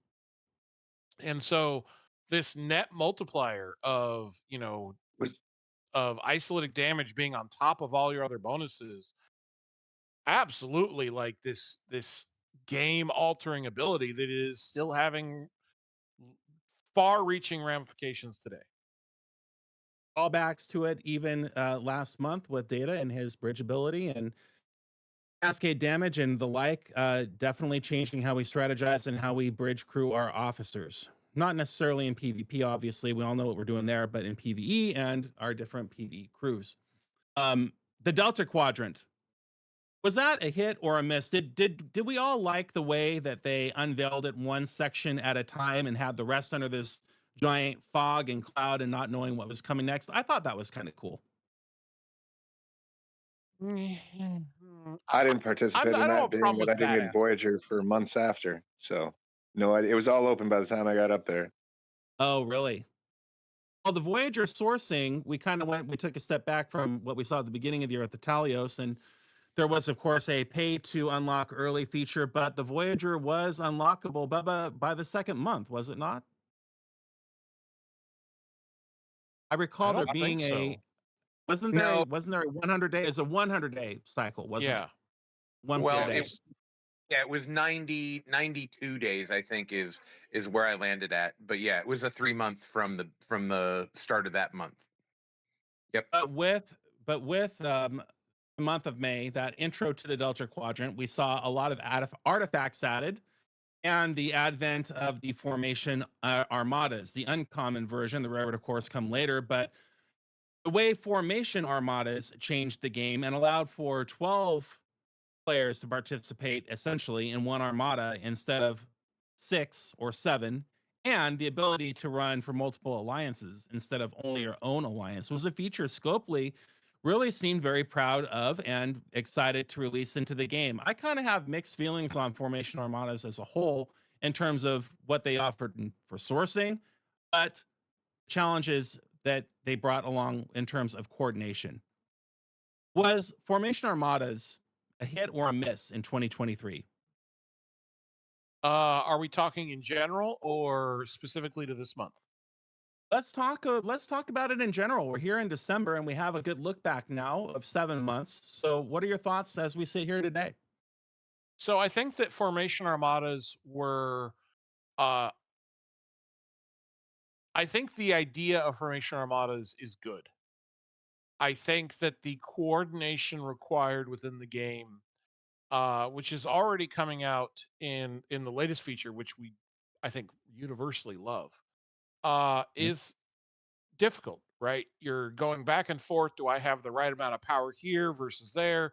If you're trying to do this, if you, even though they allowed the freedom of doing it with other alliances, like maybe we do 2 nodes and you do 1, now you are trying to coordinate that across another alliance. And it's just like, it is not easy. Now, the converse to that is if you have enough players that are a high enough level, doesn't matter. They weren't difficult. At no point were Formation Armadas difficult. So I didn't love the directive sourcing, although I don't think that it's bad. I think they should have given us a few more early on to kind of really play with it. But again, I think that's something and to make you feel comfortable to do them. Huh? With all the events that they did for them, with the amount of little sourcing, you had to save your stuff to do it during an event. And that's the mindset that's grown. Like, if there's no event, we're not doing Formation Armadas. Now, if they sourced them being the directives to run formation armadas, the way they sourced waves this month and the ability to run waves, I think all of us would have been so much happier. And I think that Scopely may have taken that note from formations, and perhaps that's one of the reasons why they were so generous with allowing us to start waves. But of course, with formation armadas came the sourcing to the artifacts as well, right, BubbaJoe? Correct. And the artifacts are, they were a very welcome, positive addition to the game.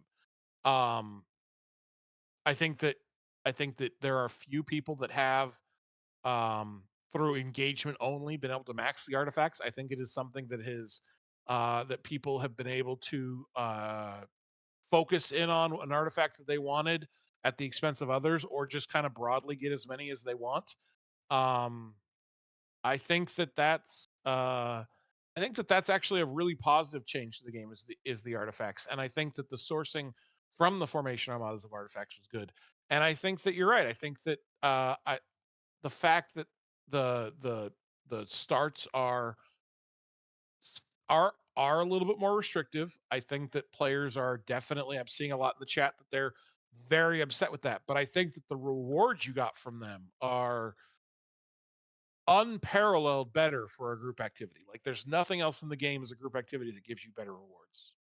I agree completely. And Orsis makes a fantastic point, which is no event equals no formata being run. And that's our default mentality. And many people agree with that standpoint. I would love a 10th of the wave events that we see this month to occur, and more events like encouraging the running of formation armadas to be added into the game. There's such a balance that could be met there, and the scales are definitely tipped.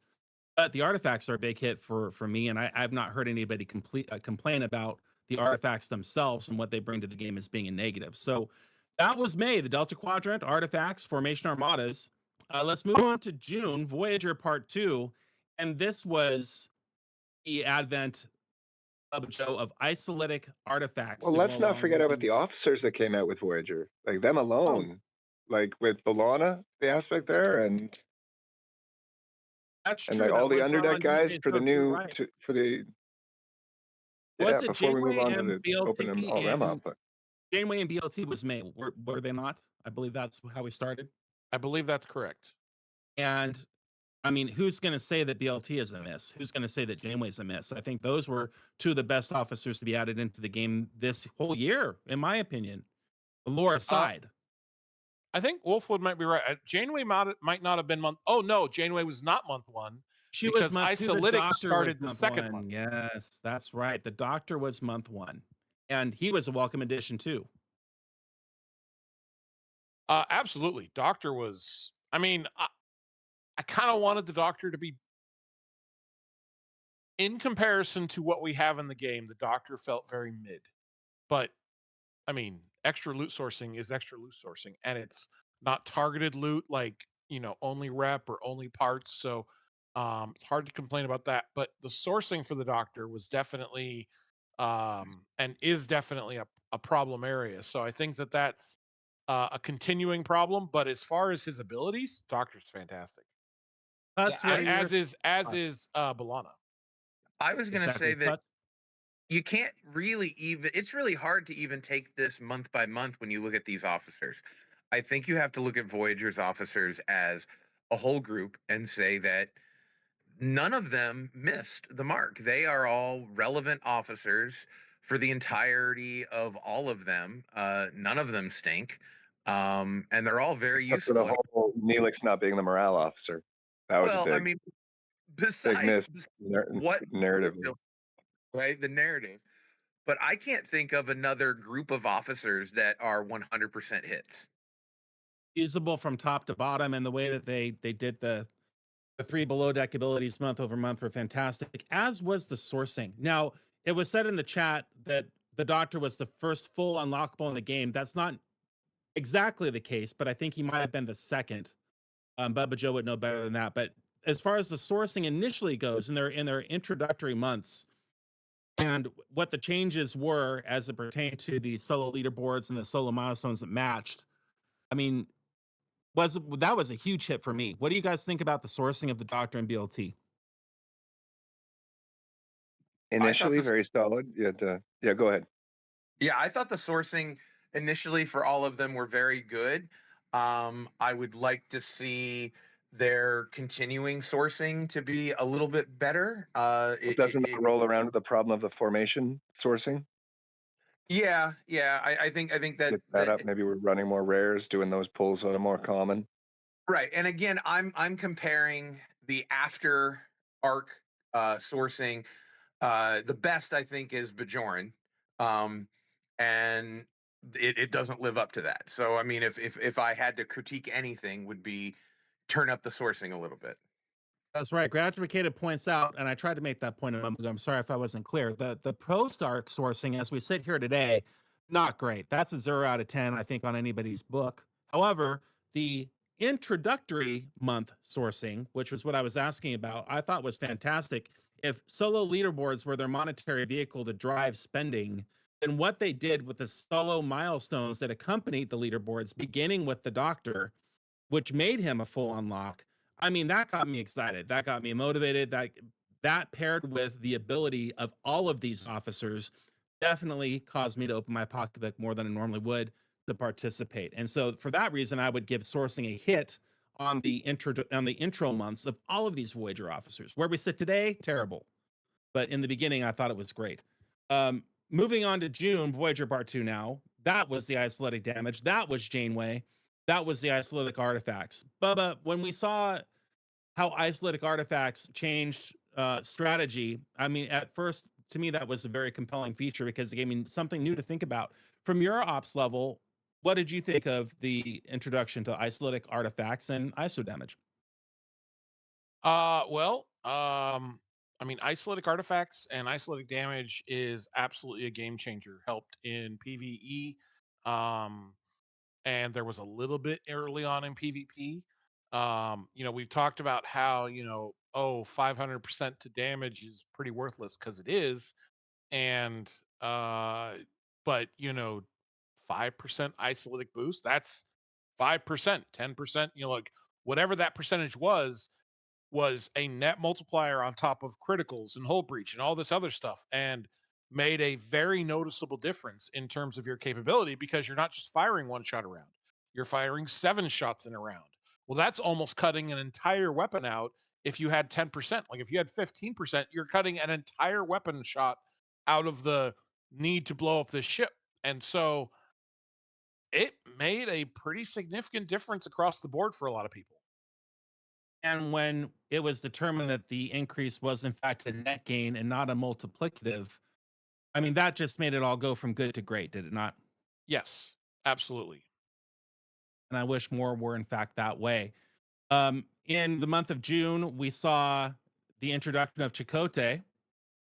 It was the second epic. No, that was Janeway's part 2. That's right. I think that's it for the month of June. Isolatic damage, isolatic artifacts, and Voyager part 2. Moving on to July, that was Voyager part 3, and was July in fact your miss, low light, horrible month of the year award, Bubba? We are talking about Forbidden Tech. We're talking about Q's trials.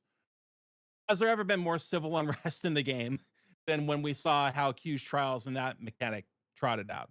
Oh God, probably not. That was universally disliked, I think. I think there were very few people that looked at that and said, yep, that's where I want to be. The fact that you had to invest in the possibility of pulling a slot machine and getting something for your dollar or not was certainly a hard pass and something that really put the brakes on, I think, the level of excitement for what ultimately has become a good feature. Now, if as it sits today, Q's trials existed in its first month, would that have turned it into a win for you, BubbaJoe? Did they take too long to figure it out? Are you now okay and happy with where we sit with Q's trials? No, but I am okay with where we sit in Forbidden Tech. Now, not for free to play. They don't have access to the key component that makes Forbidden Tech better. Q's trials now, I think, are still problematic, and I don't think they've gotten better. Forbidden Tech has actually and actually a useful and engaging feature if you have invested in the ones that source the tier up catalysts. But huge trials are so much easier to run now that we have the ability to get more bells in our game through a number of sources. So isn't that in itself a little better? I haven't seen the ability to get bells. Like, I know that they're available from the whip, but I pulled them, I think, once since I got the whip. So I think that there are some bell sourcing, but I don't think it's very many.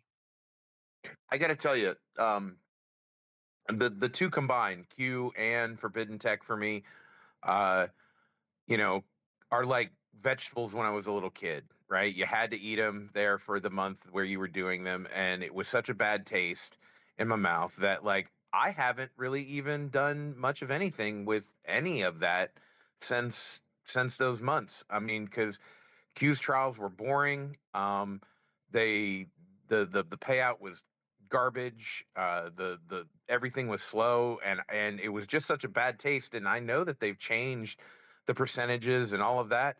I still don't engage really in the feature at all. It still is, you know, the vegetables I had to eat as a kid that I don't like as an adult now.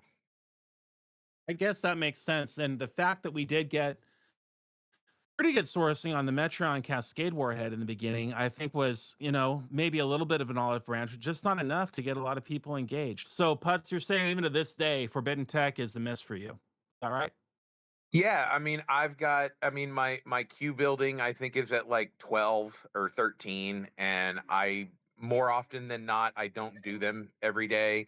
I don't, which means that I don't have the stuff I need for my Forbidden Tech, so that just, you know, piles up slowly, and then once a month when we have an event, I try to spend enough to get in the top 25, and that's it. I kind of agree with Spectre, who writes they really need to loosen the reins on Forbidden Tech. I don't think that the feature itself is that exciting. I think there's a lot of really fun stuff in there. It's just so hard to engage with based on the mentality of saving everything for once a month to maybe get an event, which is probably not in the event calendar. And then, you know, just overall, all of the components being so difficult to source in terms of the upgrading. Karkun, if you're out there, if it were easier to access the ability to upgrade and tear up these Forbidden Tech, I'm always out there. Thank you. Keep going. Would you call it a hit if it were just way easier to engage with this mechanic, or is it just a boring feature to you regardless? Well, it was limiting. We had a few things that we could slowly get. I do recall initially when we were first unlocking those, there was complications. You could over purchase some of the things. That was problematic. If you bought too many of one of the common things accidentally, then you didn't get to buy the other one. That they had to fix that up. Yeah, that was a big but as far as actually more sourcing for stuff, like BubbaJoe says, all the good ones are stuff behind paywalls. So we're kind of just, you know, taking what we can get and working with. I'm at the point now that I'm finally working just on like the Metron Cascade, and it's I failed a 99.86, and I wasn't happy about it. Stop I did. it. 100% I did. 99.86 failed. 7,000 materials. Hey, that is only about 100,000 times more lucky than Bubba. That's right. Poor BubbaJoe.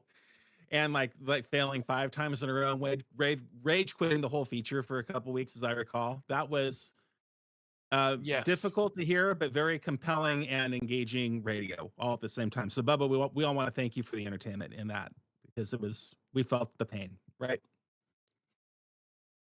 Let's see, we are in August of 2023 now, and we are into Voyager Part 4, the Station Tree expansion, and the rare formation armadas finally making their way into the game after months of only having the uncommons to go after. Now, the rare formation armadas seem like more of the same, except for how amazingly awesome they are for the one great component, in my view, of unlocking some pretty cool artifacts. BubbaJoe, rare formation armadas, was that just a repeat, rinse and repeat for you on the uncommons, or do they bring something new and compelling into the game?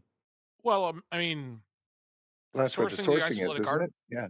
Sourcing the isolated artifacts is absolutely important and useful, but the sourcing for the directives was pretty scarce. Indeed. It required daily participation to the extreme in order to get going on that. Although, as I recall, they're a little bit more generous with launch day gifting of directives than they were with the uncommons. Were they not? Am I making that up? I don't recall that. Either I'm making that up, or or I probably bought a pack because I was so sick of not being able to participate in the uncommons that I got the ball rolling with a little spend on the rare because I was excited about what you could grab. What about the station tree expansion? What do you remember about the station tree expansion and how that affected your game? Would you give that a hit or a miss? I do believe most of the station tree expansion wasn't that like above Ops 50. Exactly. So from your standpoint, that was a big pass on that, right? I haven't been. I'll tell you next year when I might be there. Then that's the thing. Making content for the higher level players is awesome because we do, and at times we all play the same game, but we live in very different spaces. So not only do the free to play need the content, but the higher end Ops 50 plus needed the content as well, especially the year-long tease of G6 and when that was coming out. Man, I mean, BubbaJoe, from your standpoint, were you relieved to finally see something at your level that you could engage with and be happy about, or was that not compelling enough to wake you up in the morning? So there's some usefulness to what's in that expansion tree, but it is so slow and really no way to accelerate. And so not a fan. Like the first few nodes were okay. There are some things a little bit further in, but it is so painfully slow, even with the maximum efficiencies. That research gets very expensive very quickly. I am anti station tree expansion. Oh, it's a Very, very miss. anti. Yeah. Sometimes it's fun to collect the garbage pail kids, but if you have to open 23,000 wrappers and chew on all that stale gum just to get Murder Mary, at some point you lose interest. I think that's what's probably going on with the station expansion tree. I mean, if you're under Ops 50 and you go into station research and you scroll all the way to the right and you're looking at, it looks like 60 nodes that are all locked. At what point does it become, prohibitive to even look at or get excited about versus I almost wish they just put that icon that said, ops unlock to see more, because seeing all of these station researches to unlock and how much they're going to cost, I don't know if that's a motivator or cost prohibitive. Good point. Well, I'm not sure that people can actually see it. Oh, do you have to be Ops 50 to get there? If you're 49, you don't see it all? Well, that would be smarter. Because let me tell you, sitting at Ops 50, I see a whole lot of stuff in front of me, and I'm not excited to spend on it as I click and see what it does.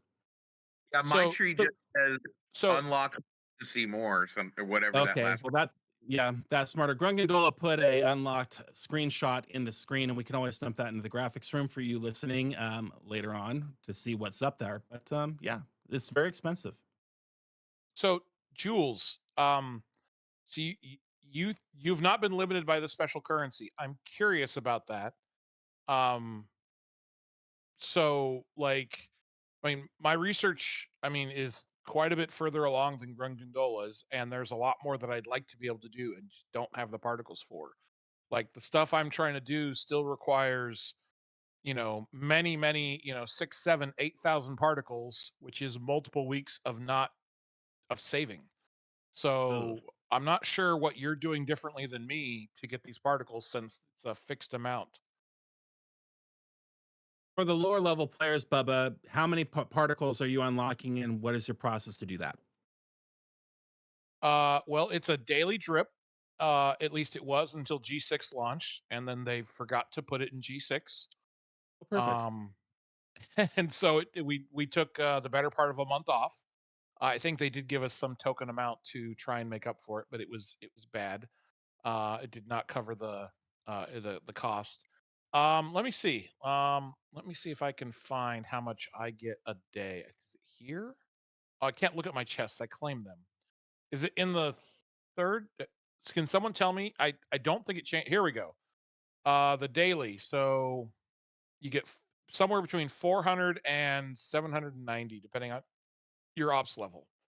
And we're talking thousands to go from one level to the next on one of these things. Yes. With Okay, maximum well- efficiency, you need over 1 million particles for the tree. So total cost 1,202,680, and we're getting 790 day if you're on op 60. Yep. So okay, well, sounds like something that can be built in. Where's the freebooters at? Freebooters! Come get these in the pack, please. And that is the month it was in August. August was Lower Decks Part 1. We didn't talk about the Lower Decks officers. I'm sorry they're not in this list. Is that better left forgotten, BubbaJoe? They must have not been very relevant or something. Yeah, it's not as though they changed the game in any way, shape, or form, or anything that that we want to think about or remember. We're of course referring to the game-breaking PvP mechanic and the introduction of those new officers. To this day, we're still recovering from. BubbaJoe, is your PvP game ever going to recover, or are we just stuck where we are now, as compared to say where you were in June? Well, it has not changed since where we were in whatever month that was that Lower Decks came out, but it took August a was the turn. last month without them. Yeah. Okay, so September. So yeah, so August, things changed since August. Yeah. But they have not changed much since September. Introduction of Carol Freeman. You love her, you hate her. We know for one thing's for sure, she is not the problem with the game. She is just part of the cannon fodder. Carol Freeman, of course, changing our PvP mechanic forever. With the Lower Deck Strike team also coming into the game, and in the month of September, BubbaJoe, we saw the cowboy hat system, the Texas class hostiles, and the new Monavine spicy pickle. So a lot was introduced into the game in the month of September, overshadowed, of course, by what we saw in PvP. So we can all definitely give that a miss. Nobody's going to say that's a hit, right? But what about the Monavine? What did you think about that, BubbaJoe? And what it does for you in terms of resource procurement? So I think the Monavine was more positive than not. I think Spectre is right. Monavine G5 is almost a requirement. Now Monavine is limited, right? It's not for everyone, correct? I literally just unlocked mine today. Oh, nice. What level, Karkun? What level is my Monavine? Yeah, no, what level do you need? Oh, you just unlocked it because of the daily drip to get it. I see what you mean. Yeah. The weekly drip. Yeah, the weekly drip. Hey, at least Yeah, you and- can pull it 3 times or something, right? I mean, that's not too bad. Yeah, and I will get mine next week. Congratulations on your spicy pickle procurement, ladies and gentlemen. I hit the applause button, but I don't have that looked up. You'll have to imagine there's applause for the green, lean. There it is. All right. As it pertains to sourcing, man, that thing was a game changer in terms of resources. We're all happy with that. What about the Texas class mechanic and this weird, if you hit these things, you drop your shield, and we fixed, you know, the daily XP grind by allowing these hostiles to hit us AFK. I kind of like that actually, because at least it was something different. So I would give that kind of a hit. Panel, BubbaJoe, what do you think about that? I don't hate it, but I haven't had to hit any of those hostiles since the launch month. So park your ship out there, don't engage. Things happen while you're gone. I mean, in this type of a game, there's not necessarily anything wrong with advancement while you're AFK. But I mean, I agree, Sanguine. I think that shield being dropped was a good idea that just wasn't great in the real world. Not that we don't have 50. Yeah, go ahead. My only problem is that people's spicy pickles have too much protected cargo. I think if you're going to auto grind, you should also have almost 0 protected cargo, so that it is a roll of the dice on whether or not you get picked off. Because So how do you do that when there's no way to tell if someone is auto grinding or act like How do you No. make their protected cargo dependent on whether they're moving their ship or not? Yeah, I'm just saying in general, I would like that ship to have very low protected cargo. I'm not saying make it an active feature. I'm just upset that very rarely do I find one that has OPC that I can steal. Roger McKay agrees and said that's not a bad idea at all. And you know what? I think that would make it a little bit more fun to cruise around there because all you have to do is one giant circle around the outer perimeter and you'd hit around 50 ships by the time you're done going through 3 or 4 systems. That might be a good piece of feedback to get back up there to scopes to make it a little bit more engaging because BubbaJoe's right. This is not an engaging feature in any way. It's compelling in the rewards that you can unlock. So if you're still working on your spicy pickle, I mean, nobody's going to tell you not to get one, but does it really add the entertainment value to the game that we're looking for? I don't know. So I see a lot of hits and a lot of misses in the chat, but that was Monavine, the Texas class, of course, Carol Freeman in September. Lower Decks concludes. Were there any October. stopping points for the pickle as it's going up, like the spots where you should hold Yes. and not level, or is it just a go until Oh you no, can't go? the pickle you go as far as you want. I mean, It's just there's nothing refines, don't get stupid, nothing like base stopping points where you should yes, hold the back. refines can get a little challenging, but I think you're mostly going to be limited by ops for that. Yeah. Gotcha. Yeah, unlike the Voyager, you can be at a lower ops. For example, like I'm ops 44, and I've gotten my Voyager up to a point where I still can't get to the higher systems that I need to, and I'm having to kill like I don't know, like 100 bioships or something for That's because for the warp research has locked you, right? You're yeah, stuck yeah, behind the ops research log. yeah, essentially, yeah. So that post in chat the answer to our question via a well-crafted spreadsheet, which we'll put in the graphics room for those of you listening to the podcast on tape delay, for lack of a better term, in 2023. And it is a compelling feature. There's a lot of good things to say about the Monavine. Certainly more. We're better off having had it, and that's why I say it's a hit. Do you guys agree it's a hit? Yes. Overall hit. October 2023, Lower Decks, Part 2. G5 Armadas. I just want to say thank you, BubbaJoe, if you're a part of the people who smacked some sense into the crew right after they launched and fixed the problem with the starter chest on the G5. Anybody involved in getting us the loot that we now have on the G5 starter chests, that reason alone makes G5 Armadas a hit to me. BubbaJoe, I know that you're somebody that your alliance would count on to kill these things. What about Karkun? What about Putz? What do you guys think about G5 Armadas? Are you climbing up there to start these for the whales and get that awesome starter chest bonus? Yeah, definitely. It basically moved my what armadas I would do on a weekly basis. Like instead of doing 48s and 49s or whatever, I'm now doing like 56s and 55s, I think.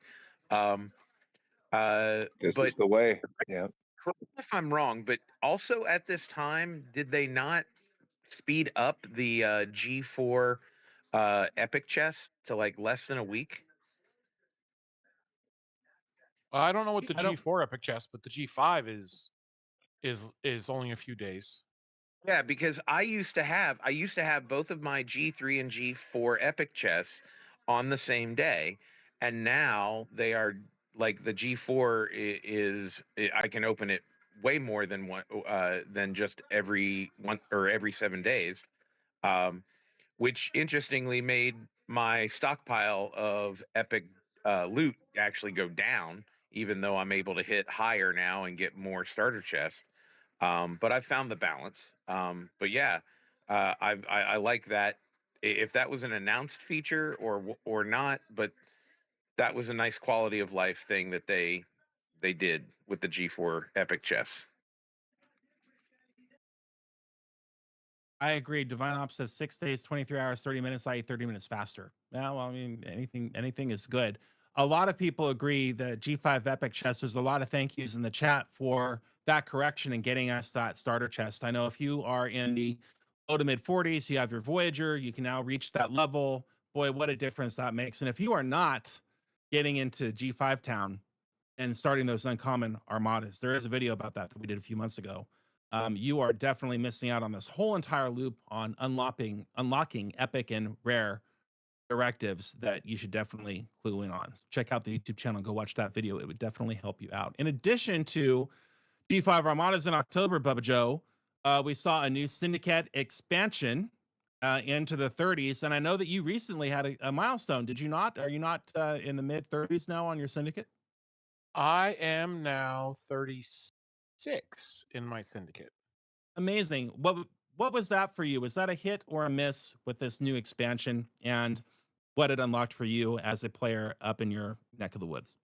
Well, honestly, it's a miss. Really? So, Agamus is really not that good.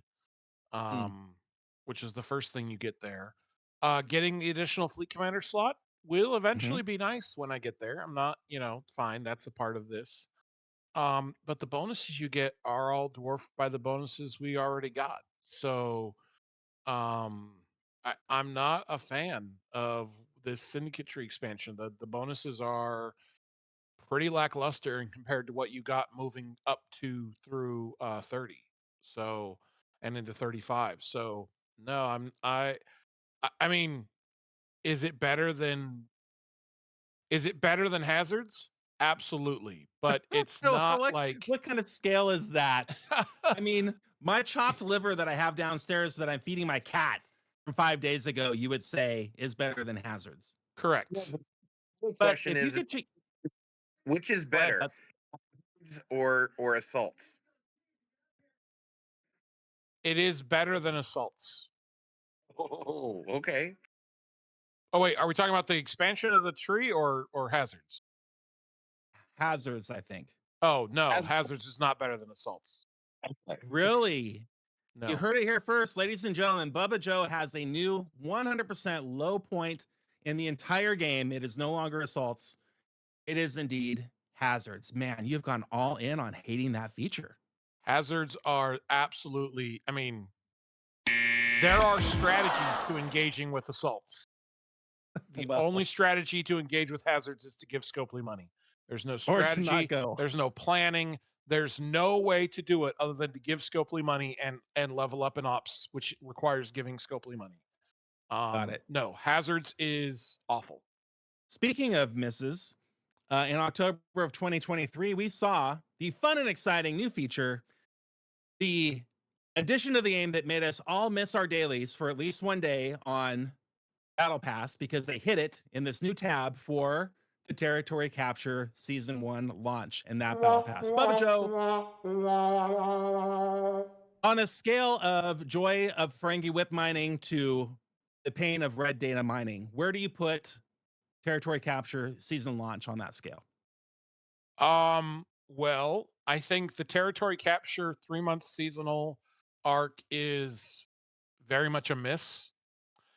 But the expansion to the territory tree, that research tree, is more hit than miss. I won't say it's a 100% win, but there's a lot to like there. What do you like best about it? Well, again, more isolatic damage is definitely a big plus. Shield and a hull, big plus. You have the efficiencies, which are, if you have not done a lot of the territory tree there, then you have the ability to use the efficiencies to do it easier. But the stuff beyond those efficiencies are really worthwhile, in my opinion. Now, are those researches locked by ops? Are those all 50 up? The revamp? I don't think there might be some that are locked by ops, but I don't think that all of them are. My guess is that the last few nodes are locked by ops, but I couldn't tell you. And that takes us through October 2023. We have one complete month left to discuss, and that is, of course, one freshest in our minds. The addition of, in November 23, the apparatus, the ship that so many people were waiting for years to fly in Star Trek Fleet Command and go kill things with. That is Make It So month 1, and the addition in the game of one of my favorite ships to actually play with, and that's the Borg Cube. Bubba, the ability to shoot something from across the system, regardless of how many ships you need to hit first to charge the weapon. I mean, that in itself is a really cool and compelling feature just on the surface. For Agreed. me, you agree with that. Now, what about the mechanic of needing to power up and hit a certain number of ships before charging up the weapon, and that whole gameplay of finding out where I want to live, what system can I live in to do both ends of the mechanic? Did you engage with that in a way that was compelling to you, or was that too much of a chore? Was that a hit or a miss? Oh, there is very little about the Borg Cube that I don't like. I like the loop. I like the rewards. I have no problem. I think that so I think that in PvP it has some things to be desired. The punch up tax is a ridiculous idea. I think the required 30-second cooldown for PvP is also unnecessary. Both still in the game to this day. But I'm not a PvPer, guys. And so do I like the idea that I could use the Borg Cube to go hit someone from across the system? Sure. But to me, that's not why I wanted a Borg Cube. And I get some people they did, but absolutely Borg Cube, one of the best features they've done in 2023. I love it. And how it was scaled with the rest of your fleet was something that we saw for the first time. Karkun, did that excite you? And that did that make you go and have a look at your G4 rares and tier them up to a proper level to get your Borg going? Are you engaged with that feature at all? What do you think about tying the Borg Cube to where your current fleet is in the game?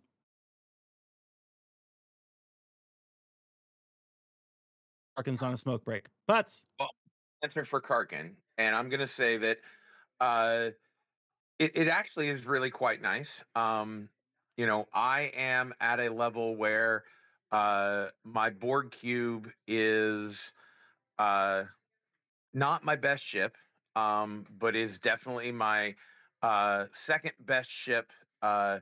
If you look at, I do have 2 T7 G4 uncommons. So if you only just take one of them as that's my best ship, then it is definitely just below that. It's probably comparable to a T5 G4 uncommon. So it's a couple tiers down. And the next thing, I can't do anything more to it until I get G4 rare up to, I think, T6. And I'm still 2 ops levels away from even getting to be able to build that ship. So I was actually very pleased with the amount of stuff they gave in the store, in the refinery, free to play, because within less than 60 days, I have maxed mine for my level. That is great, and I agree. That daily refinery loop and what you can get for our participation makes me want to do it every day. It's just that simple. And this is what not to be on a pulpit, and my advice is what it might be worth what you pay for it, which is nothing. But this is the whole issue that I have with this game today, is that if you reward players through participation and give us a compelling reason by way of loot to do something, then we're going to wake up the next day and do it again and again and again, because it's fun. I also didn't hate the puzzle of it. Like, which is the best way you want to do this? Do you want to go with just the one you can hit, or do you want to hit something down and hit punch up a little higher? There was different ways that you could actually run it, and figuring it out which was best for you at each level was a fun little. I'm not hating it, that's for sure. It's going really good. No. And what Blue and Jules in our community did to help us find out that information with all the data they extracted from within the game and STFC.space, boy, that was kind of a fun little treasure hunt that evolves every time you upgrade a component on the cube. So huge hit for me. Out there in the chat, I have not seen one person say the cube is a miss, if not for the sourcing component. And even that was pretty compelling and easy to engage in December. there are some people in the chat that are, I don't want to take my faction ship to tier 6 that are like, and so I mean, there are people that are like, it's my 12th best ship because I can't scrap it. Just shut up. Oh, Cube yeah. is amazing. Well, you know, I will the tell you point that, is to, in fact, increase the level of your ships. It's the whole point of playing the game. Yeah, go ahead, Buzz. I don't think that the punch up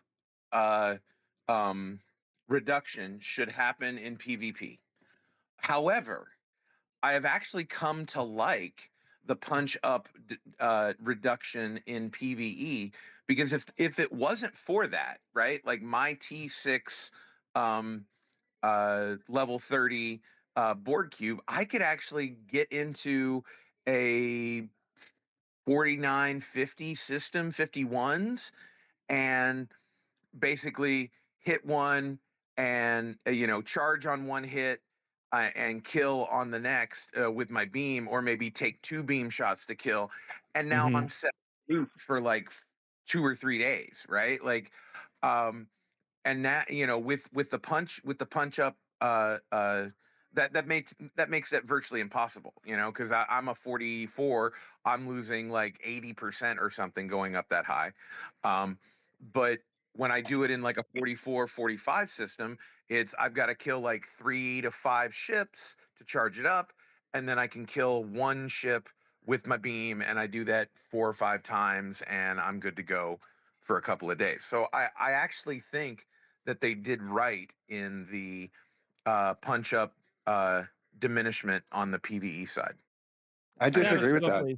I'm now limited with my ship because the next tier that I go to is going to be something that's above my catch, so I'm automatically going to start having a reduction just in my gun for normal target acquisition, just for the tier that I should be hitting.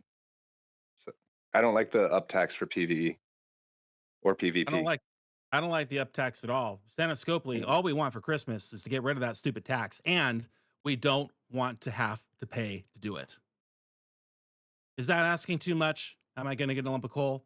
I'm not too sure. But that takes us through November 2023, assuming, Bubba, that you don't want to talk about hazards again.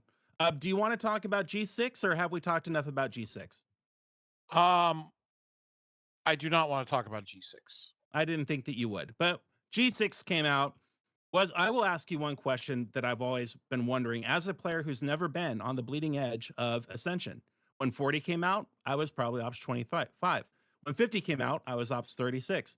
And now here we are, Ops 60, and G6 is out. I'm just barely in Ops 50.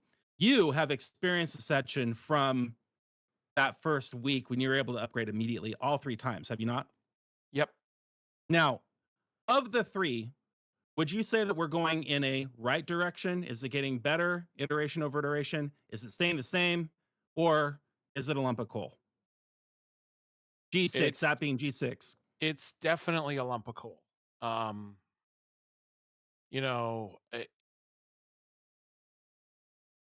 So DJ, if he was here, and maybe he's listening and is just keeping quiet, would point out, oh, we've got an Op 67 a month into the game, so it has to be better. And my response would be, it doesn't have to be better, because it isn't. The ascension from 39 to 40, I mean, other than the costs looking really, really bad and the common hurdle, like if you had just gotten to 39 when G4 launched, you had a really rough time engaging because you didn't have, so much steel banked up, and you didn't have all this latinum you couldn't spend. But if you'd been there for a couple of months, you're like, I got all this steel, and it was easy to transition through the pain points in G4. The same thing happened in G5. In fact, the first couple of levels, like from 50 to 51 and 51 to 52, are relatively painless. They're pretty easy to do pretty quickly, and then you hit a brick wall at 53, and it's just like you're staring up at this uncommon wall going, 6 packs for a building? That seems outrageous this early on. Yeah. So the G6 did not, like G6, out of the gate with the conversion of material of resources, the way that they just completely neutered all of your G5 ships in terms of their ability to either hit or reach or mine the new materials and resources. No, G6 is a massive step backwards. And because one of the things that they did do in G4 and G5, which was you had to engage to grind for rep, and since they've removed that, there's nothing holding players back that just want to go to 70 in the first month and a half. So if they were being honest in the communication they gave to DJ, which he then communicated with us, that they want this to be a longer grind, then slow roll. Yeah, I remember. Nobody told Billy. Nobody told Billy, because Billy's like, I think we can make a lot of money with rep packs. And furthermore, they didn't build G6 as if they wanted people to grind, because they made the rep that you get from the hostels significantly lower than what you get from G5 hostels. So why would I want to grind for rep? Like, so no, G6 is a bad launch from top to bottom. It's really unfortunate that they have gotten lessons and they could have done things differently. Cruzito, that's a lie. They did adjust the PvP brackets, just not as much as you would have wanted. So I think that's G6 is, and there's other, like, we can talk about leaderboards, we can talk about other things, like there's a lot of things to dislike about how they did G6. So no, I G6, it is easily the worst of the ascensions that I've experienced. Well, as we all get our lumps of coal ready to ship to Billy from accounting, we will take our last commercial break, and on the other side of it, we'll be back with your thoughts and your feedback on the month of December, as well as your hits and misses. We'd love to hear more from chat on what your number one biggest hit and your number one biggest miss is of the whole entire year, and we'll ask our panel that before we close out the show. For Ultimate DJs, I am Griffin here with BubbaJoe, Putz, and Karkun. We are talking Star Trek Fleet Command's official podcast. We'll be right back after this. Don't go away. This portion of the show brought to you by crazybunch.org. Do you suffer from pixel fatigue? Well, we've got a gummy for that. Surtail has the answers for your health and wellness needs, especially when gaming. A gummy for blue light protection and eye health, an energy gummy, or how about a relaxation gummy to help you chill after Wardod kills all your miners? Surtail is an independent distributor of all the aerial products you'll need to improve your gaming experience. Message Surtail on Discord or go to crazybunch.org. Talking Trek is brought to you in part by MN Toy Posse. MN Toy Posse is the biggest and best Facebook page all about toys. Meet other like-minded individuals that share in your same interest, have hard-to-find rare toys, or know someone looking for your special piece of nostalgia. Old toys or new toys, hard-to-find toys, doesn't matter. With MN Toy Posse, you can find it, buy it, or sell it. Visit today at facebook.com/MNToyPosse. That's facebook.com/MNToyPosse for the toy collector in all of us. This program is made possible in part by a grant from Rembrandt Toothpaste, now introducing new Picasso toothpaste for people with really crooked teeth that point the wrong way. Time now for You Make the Call. Hey, Joe. Happy holidays. Hi, Don. We need to talk. Oh, everything all right? No, you see that gift card you got me to that fancy restaurant? It had no money on it. Oh, man. And I had to pay for dinner. Ouch. That was probably a pretty penny. Yeah, it was $312, plus a $75 tip. You could just mail me the check. I'm sorry, come again? You can just mail me the check for the dinner. I'm not writing you a check. Why didn't you just leave the restaurant? We didn't realize the gift card was empty till after dinner. Don't you have a receipt for the gift card? Who keeps receipts? And the gift card was for $50, not $300. I had a few guests, okay? What? And you didn't invite me? You don't like seafood. Come to think of it, you probably re-gifted this card. Damn right I did. You gave it to me for my birthday, and you know I hate seafood. You're a son of a bitch. Well, you're a cheap son of a bitch. Should Don have to pay for Joe's dinner? You make the call. Tonight, on an all-new Intervention, we look at the eyesore taking over America. My name is Doug Fritz. and I am addicted to wearing ugly holiday sweaters. It all started years ago at a friend's party. I bought my first ugly sweater, and then I kept getting the itch, mainly from the cheap yarn, but still. Wearing ugly holiday sweaters gave me the ultimate high. You've never felt the freedom of America until you've had a purple and yellow checkered reindeer plastered across your chest. Things got so bad, I started wearing ugly sweaters all year long. Intervention, the ugly holiday sweater epidemic. Honey, come in the pool! You're sweating! I don't think this fleece is waterproof, dear.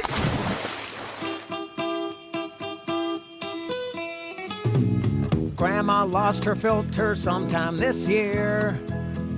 Now she's saying stuff we can't believe. She just said my mom's as fat as Santa and called my dad a dope on Christmas Eve.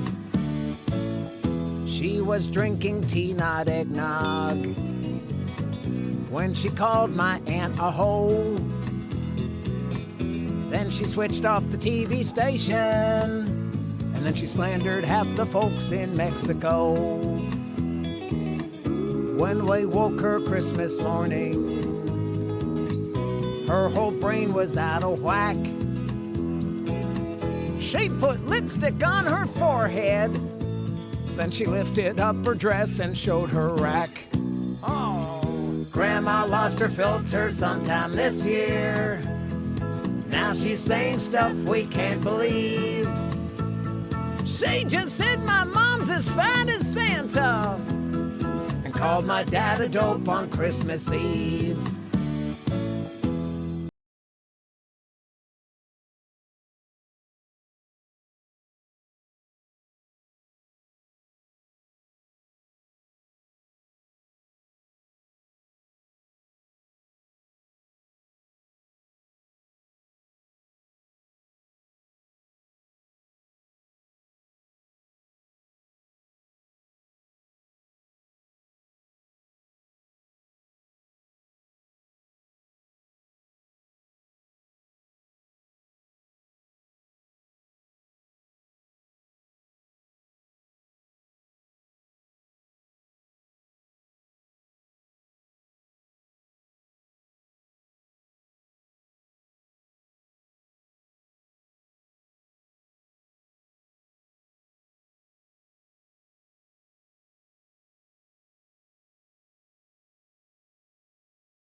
Year in review 2023, the year that was.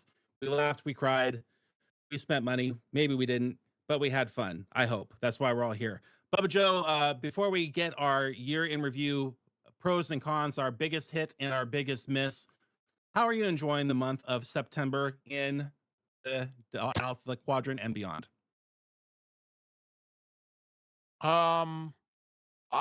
This month is pretty enjoyable, other than I'm finding that I don't always have 15 minutes to devote to a wave defense. I'm realizing that when I play this game, it tends to be in 2 and 3 minute intervals. I'll reset my miners, I'll send a ship to go hit hostiles, or I'll take the 3 minutes to hit freebooters, or whatever it is. And so that has been a little bit of a challenge for me, but that does not take away from the fact that I have thoroughly enjoyed wave defense. We all know that overwhelmingly so, our community would vote wave defense as a hit. Earlier, I posed the point, would formation armadas be more enjoyable or more of a thing if there are more events associated with running them? And to that point, and to complete the thought, here we are with wave defenses, with which we have an event for every single day. I can hear the cat in the back of my head saying, you don't have to participate in every single thing, every single leaderboard, every single feature in the game. It's there. And if you want to do it, do it. And if you don't, don't. I am opposed to your opinion, only that I wish that other features like formation armadas, like ultra recruiting, and so on and so forth had a recurring system that we could count on so we could flush through this currency and not hold back and enjoy the things that we work for every single day. And, you know, I haven't done waves every single day. I know many have, many haven't, but that's just my take on it. I think that there's no wrong answer there. I see your point. I don't have time to do a wave every single day either, but am I mad that it's there to do? I'm actually thankful that it is for those who want to participate. What about you, But the Putz? battle pass. You need the battle pass. Well, you might want to need the battle pass, Wave but do pass. you really need it? I don't know that you really need it. But is it Well, What is nice it, that like it's there? If you 4 want it, Janeway yeah. shards you're gonna miss? Come on, man. You can't miss that. Well, If she I is were my favorite officer. magic wand and just tweak something just small, right? Is I would make it instead of like as we have it now. Oh, you've got to complete 3 waves or 5 waves every day or whatever, right? Have it a weekly thing that you have to get through whatever, I don't know, 15 waves, whatever, 7, my brain is tired, 21 waves. Let's call it 21 waves.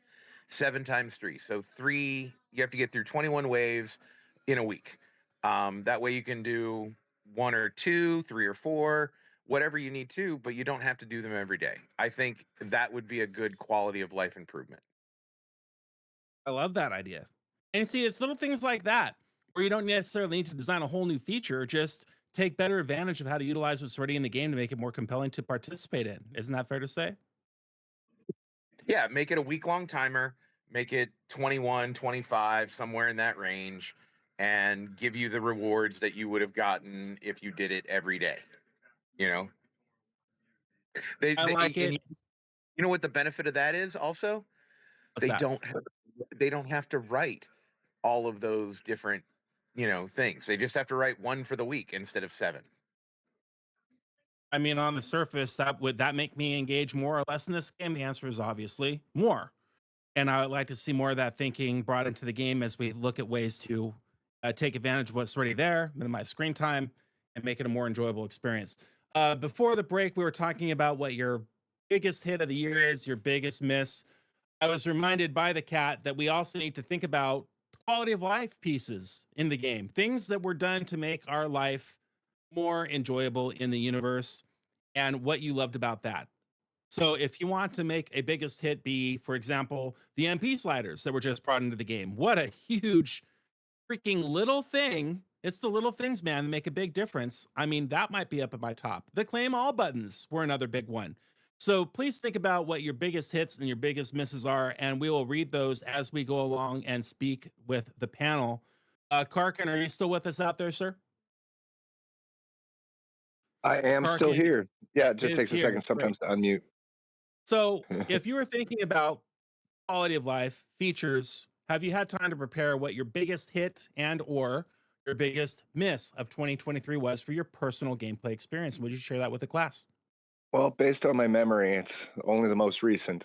So I'm going to choose the claim all. Freebooters obviously gives you more time, but I think we're looking for something that's more something they've put in, like a tiny little thing to make your life just a little bit better. And that shows progress, that they're actually maybe starting to, it's intuitive. It worked. There was no problems associated with it. It just worked.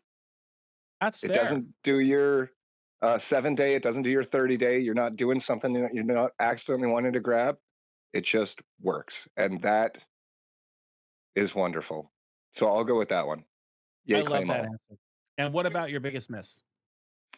Oh, my brain tends to erase those, so I don't, go into a crazed frenzy of insanity. But I love the positive energy there. I mean, Yeah, why dwell on the past like other Yeah. people who are still complaining about Hugh in freaking March, Putz?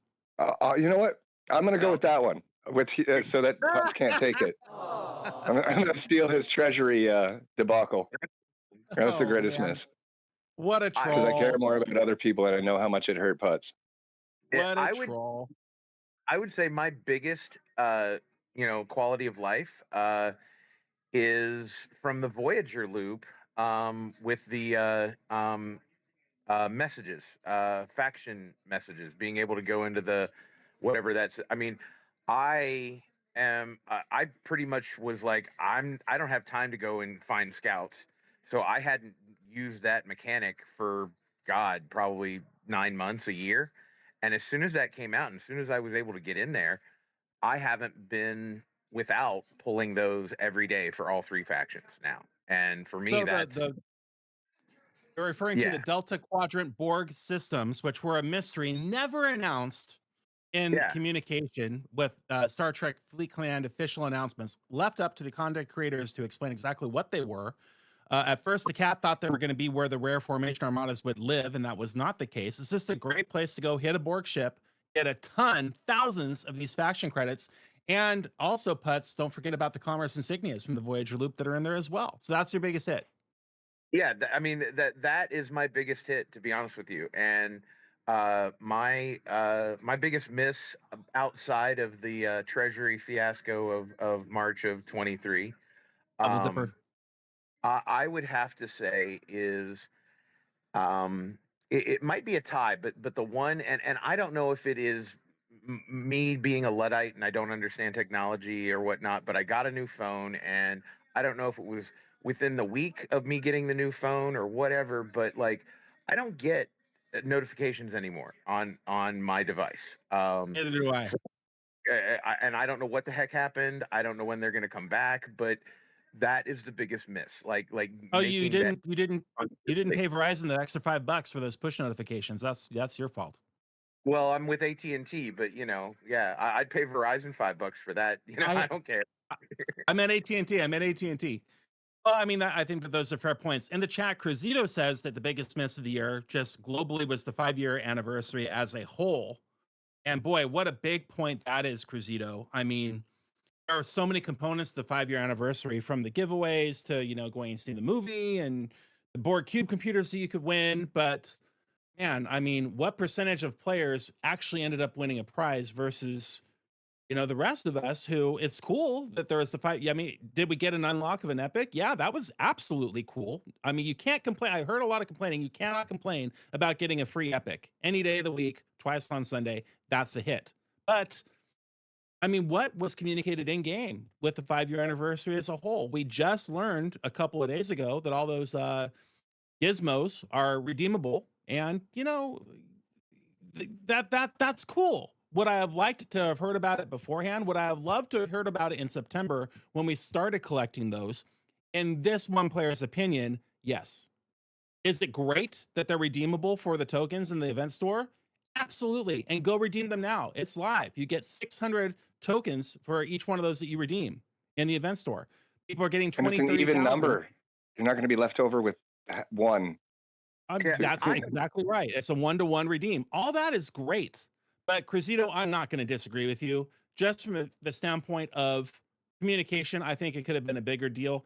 Am I happy with the prizes? Yes. Is it cool that people won them? Absolutely. Is it great that we get to redeem all of those tokens for loot in this faction store? Yes. Or in this event store? Yes. Let's just talk about it in advance so we can all get excited about it for 3 months instead of waking up one day and knowing what we can do with them. But to your point, yes, I see that. I don't know if we needed to know 3 months in advance, but like at the beginning of December, or maybe the in between, the last week of November, be like, hey, and coming in December, all of these tokens will be redeemable for something. Stay tuned. Yeah. Right? I mean, that would be really cool. So but they did announce that they were not going to be redeemable. Oh, did they really? Tell us more. They announced that these were just the ability to be drawn for a prize. You see, so the fact that they are worth something now is a change. Like, they decided, hey, let's just give them something so they can get them out of their inventory. This is a bonus. This was never supposed to happen. Well, maybe that was a gesture to do something cool. And if it was a gesture for doing something cool, then announce it and say, hey, this is what we're doing. Like, to build a little bit of goodwill. Like, half the people didn't know about it. They're still going, what, huh? What? Like, they missed a great opportunity to have good PR for themselves. And they just, I said it in our chat, they pooed the bed. Well, continually ignoring the communication element of it, I am very happy that we got to do something with them, and I'm loving that it's part of the event store. I got 13 rare officer shards as a result of turning what in I had. So, I'm not going to complain. I'm going to say thanks for that, but let's tell us a little bit sooner in year 6. A couple more misses in the chat before we get to BubbaJoe for his big hit and miss and quality of life improvement. Not relating to the 5-year. Communication in general could have been better. Yes, I agree with that. Graduated. What else did I see? I'm not seeing where are your guys' hits. Let's talk about some positive stuff, not just the 5-year. What did you guys like out there?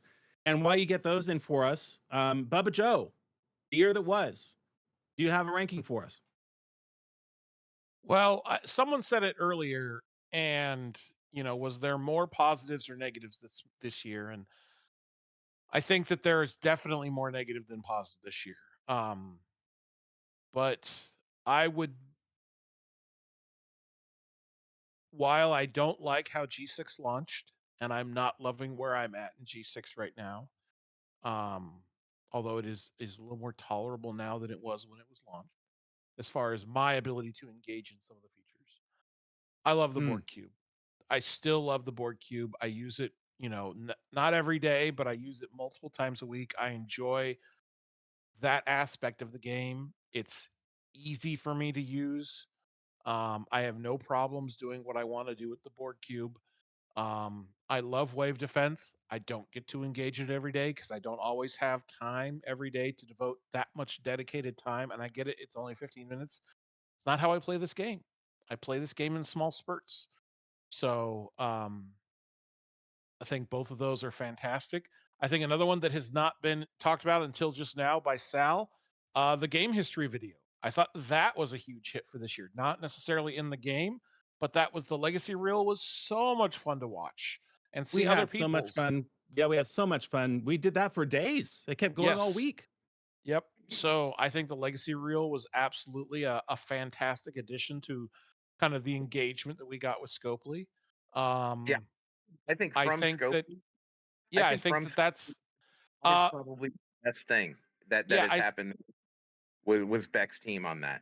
Yeah, I think as far as impact to the game, I think it's hard to argue that Hue isn't one of the most impactful things they released this year.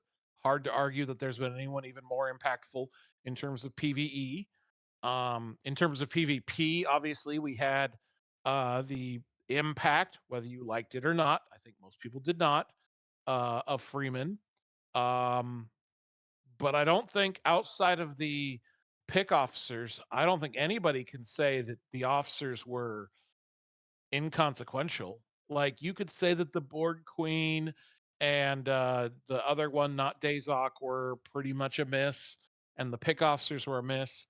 But all of Voyager was so amazing. The lower decks officers, while I get people are upset that the PvP is where it's at, those officers are going to be relevant. The additions to Strike Team through lower decks, the officers we have now, the officers this year have been definitely game altering, and I still think that the first on that list is Hue. Hue is such a game changer for hitting hostiles in terms of turning a majority of your shots into critical hits, and then all of the additions to critical damage that have happened this year. Hue is a game changer. Absolutely one of the highlights of the year. I completely agree. And if I were to say what my biggest hit of the year was, kind of overarching, but to your point, it's just really the metamorphosis of the lower deck ability mechanic and what it has done for additional strategizing from within the game. How things like not only Hue's feature, but Hull Breach, Morale, Burning, and more all went from the bridge into the lower deck position and allowed us to free up additional space on the bridge to further advance our strategies in the PvE and the Armada world, and even a little bit in the PvP world. I thoroughly enjoyed that specifically, especially the BLTs, the Hues, the Tom Paris's. All that was great for me. And Bubba, do you have anything else to say before we read DJ's biggest hit and wrap it up? Well, I mean, so I talked about the things I really liked. There were definitely things, and as we went through the year, things I didn't like. If you say hazards, I'm gonna scream. I'm not gonna. Okay. Hazards are one of the biggest misses for the year, but it's. You said not it's the worst biggest. feature ever in the game in the history of the 5 years, which It is, and nothing is worse than that. But I think that hazards are such a limited thing. They are only G6, and as DJ has said, he can't interact with them, so he can't feel the frustration and the pain. Fine, right? Okay. There are other things that they did this year. I think the launch of Forbidden Technology was just catastrophic. Like, it's better now, but you had to invest in it, right, to get it to where it's playable now. I think that the pick officers outside of Beverly were very wasteful. I do not like the state that PvP is in, even though I don't PvP personally. It's obviously you can look at that and go, this is a terrible state for the game to be in. We need to improve PvP. So I think that, and yes, I mean spend cash, because there isn't a way to get the things you need to make Forbidden Technology better without spending cash. And I don't think that's fair. I think that needs to be addressed and that needs to be fixed. So there are definitely, and let's not forget, game stability has had a number of really rough spots all year long, usually around arc launch, but we've had entire arcs that were littered with really, really bad errors. Now, people are going to say this month has been bad. I disagree. We had really bad rough launch. There were some issues early on as it related to ships getting stuck. I have heard more people say I have not had issues than I have heard people say there are issues. I'm sure there are still people that have issues. I'm sure there are those people have issues every month, but the stability of the game post-launch this month has actually been improved. I think that that's a fair point. We almost made it a whole year without a arc fall coming back down from maintenance before it officially launched, but unfortunately we did see that happen again this year. And that takes us to the host of Talking Trek and his opinion, which I have in a prepared statement from. But we're out of time. Sorry, we're out of time. I don't know if there's the pomp and circumstance music that we can play in the back. No, there's not. DJ says FT launch is his worst feature, and believe it or not, his biggest hit is going to be unpopular. It's Voyager. And the reason why is because the loop prompted huge investigation from the community, great math, finding efficiency points, hold spots, push spots, and source wonderful awards for isolated awards from the anonymous samples. We identified pain points early, but tools continue to release and evolve to the final point of seeing the whole entire loop for isolated artifacts, and then learning at the end of the game of artifacts with the overflow mechanics with the remnants. I think Voyager is the most satisfying and complete loop they've ever released from A to Z, and it's solid, well-built, and well-engineered feature. Bubba, whether or not he's wrong, we'll leave for you to take it up with him on our next Talking Trek podcast. We have a very special schedule coming up for the Christmas holiday, so be sure to tune in to our social channels so you don't miss when we're going to pop on next on the Twitch stream and talk about the year that was and play some games and have some fun with DJs. Or the cat himself. This has been Griffin, along with Putz, Karkun, and BubbaJoe. We'd all like to thank you for spending your Wednesday night, December 20th, with us as we look at the year in review, and we are looking forward to a very prosperous 2024. We'd like to thank each and every one of you for tuning in, not only today, but this whole entire year, for helping us with the Christmas Angel Fund, raising $54,000+ for charity. What an amazing end to this year, and it couldn't have been done without each and every one of us in the chat. For Talking Trek, my name is Griffin. We'll see you next time, and thanks for tuning in. The cat says, meow for now. Love you, mean it. See you next time.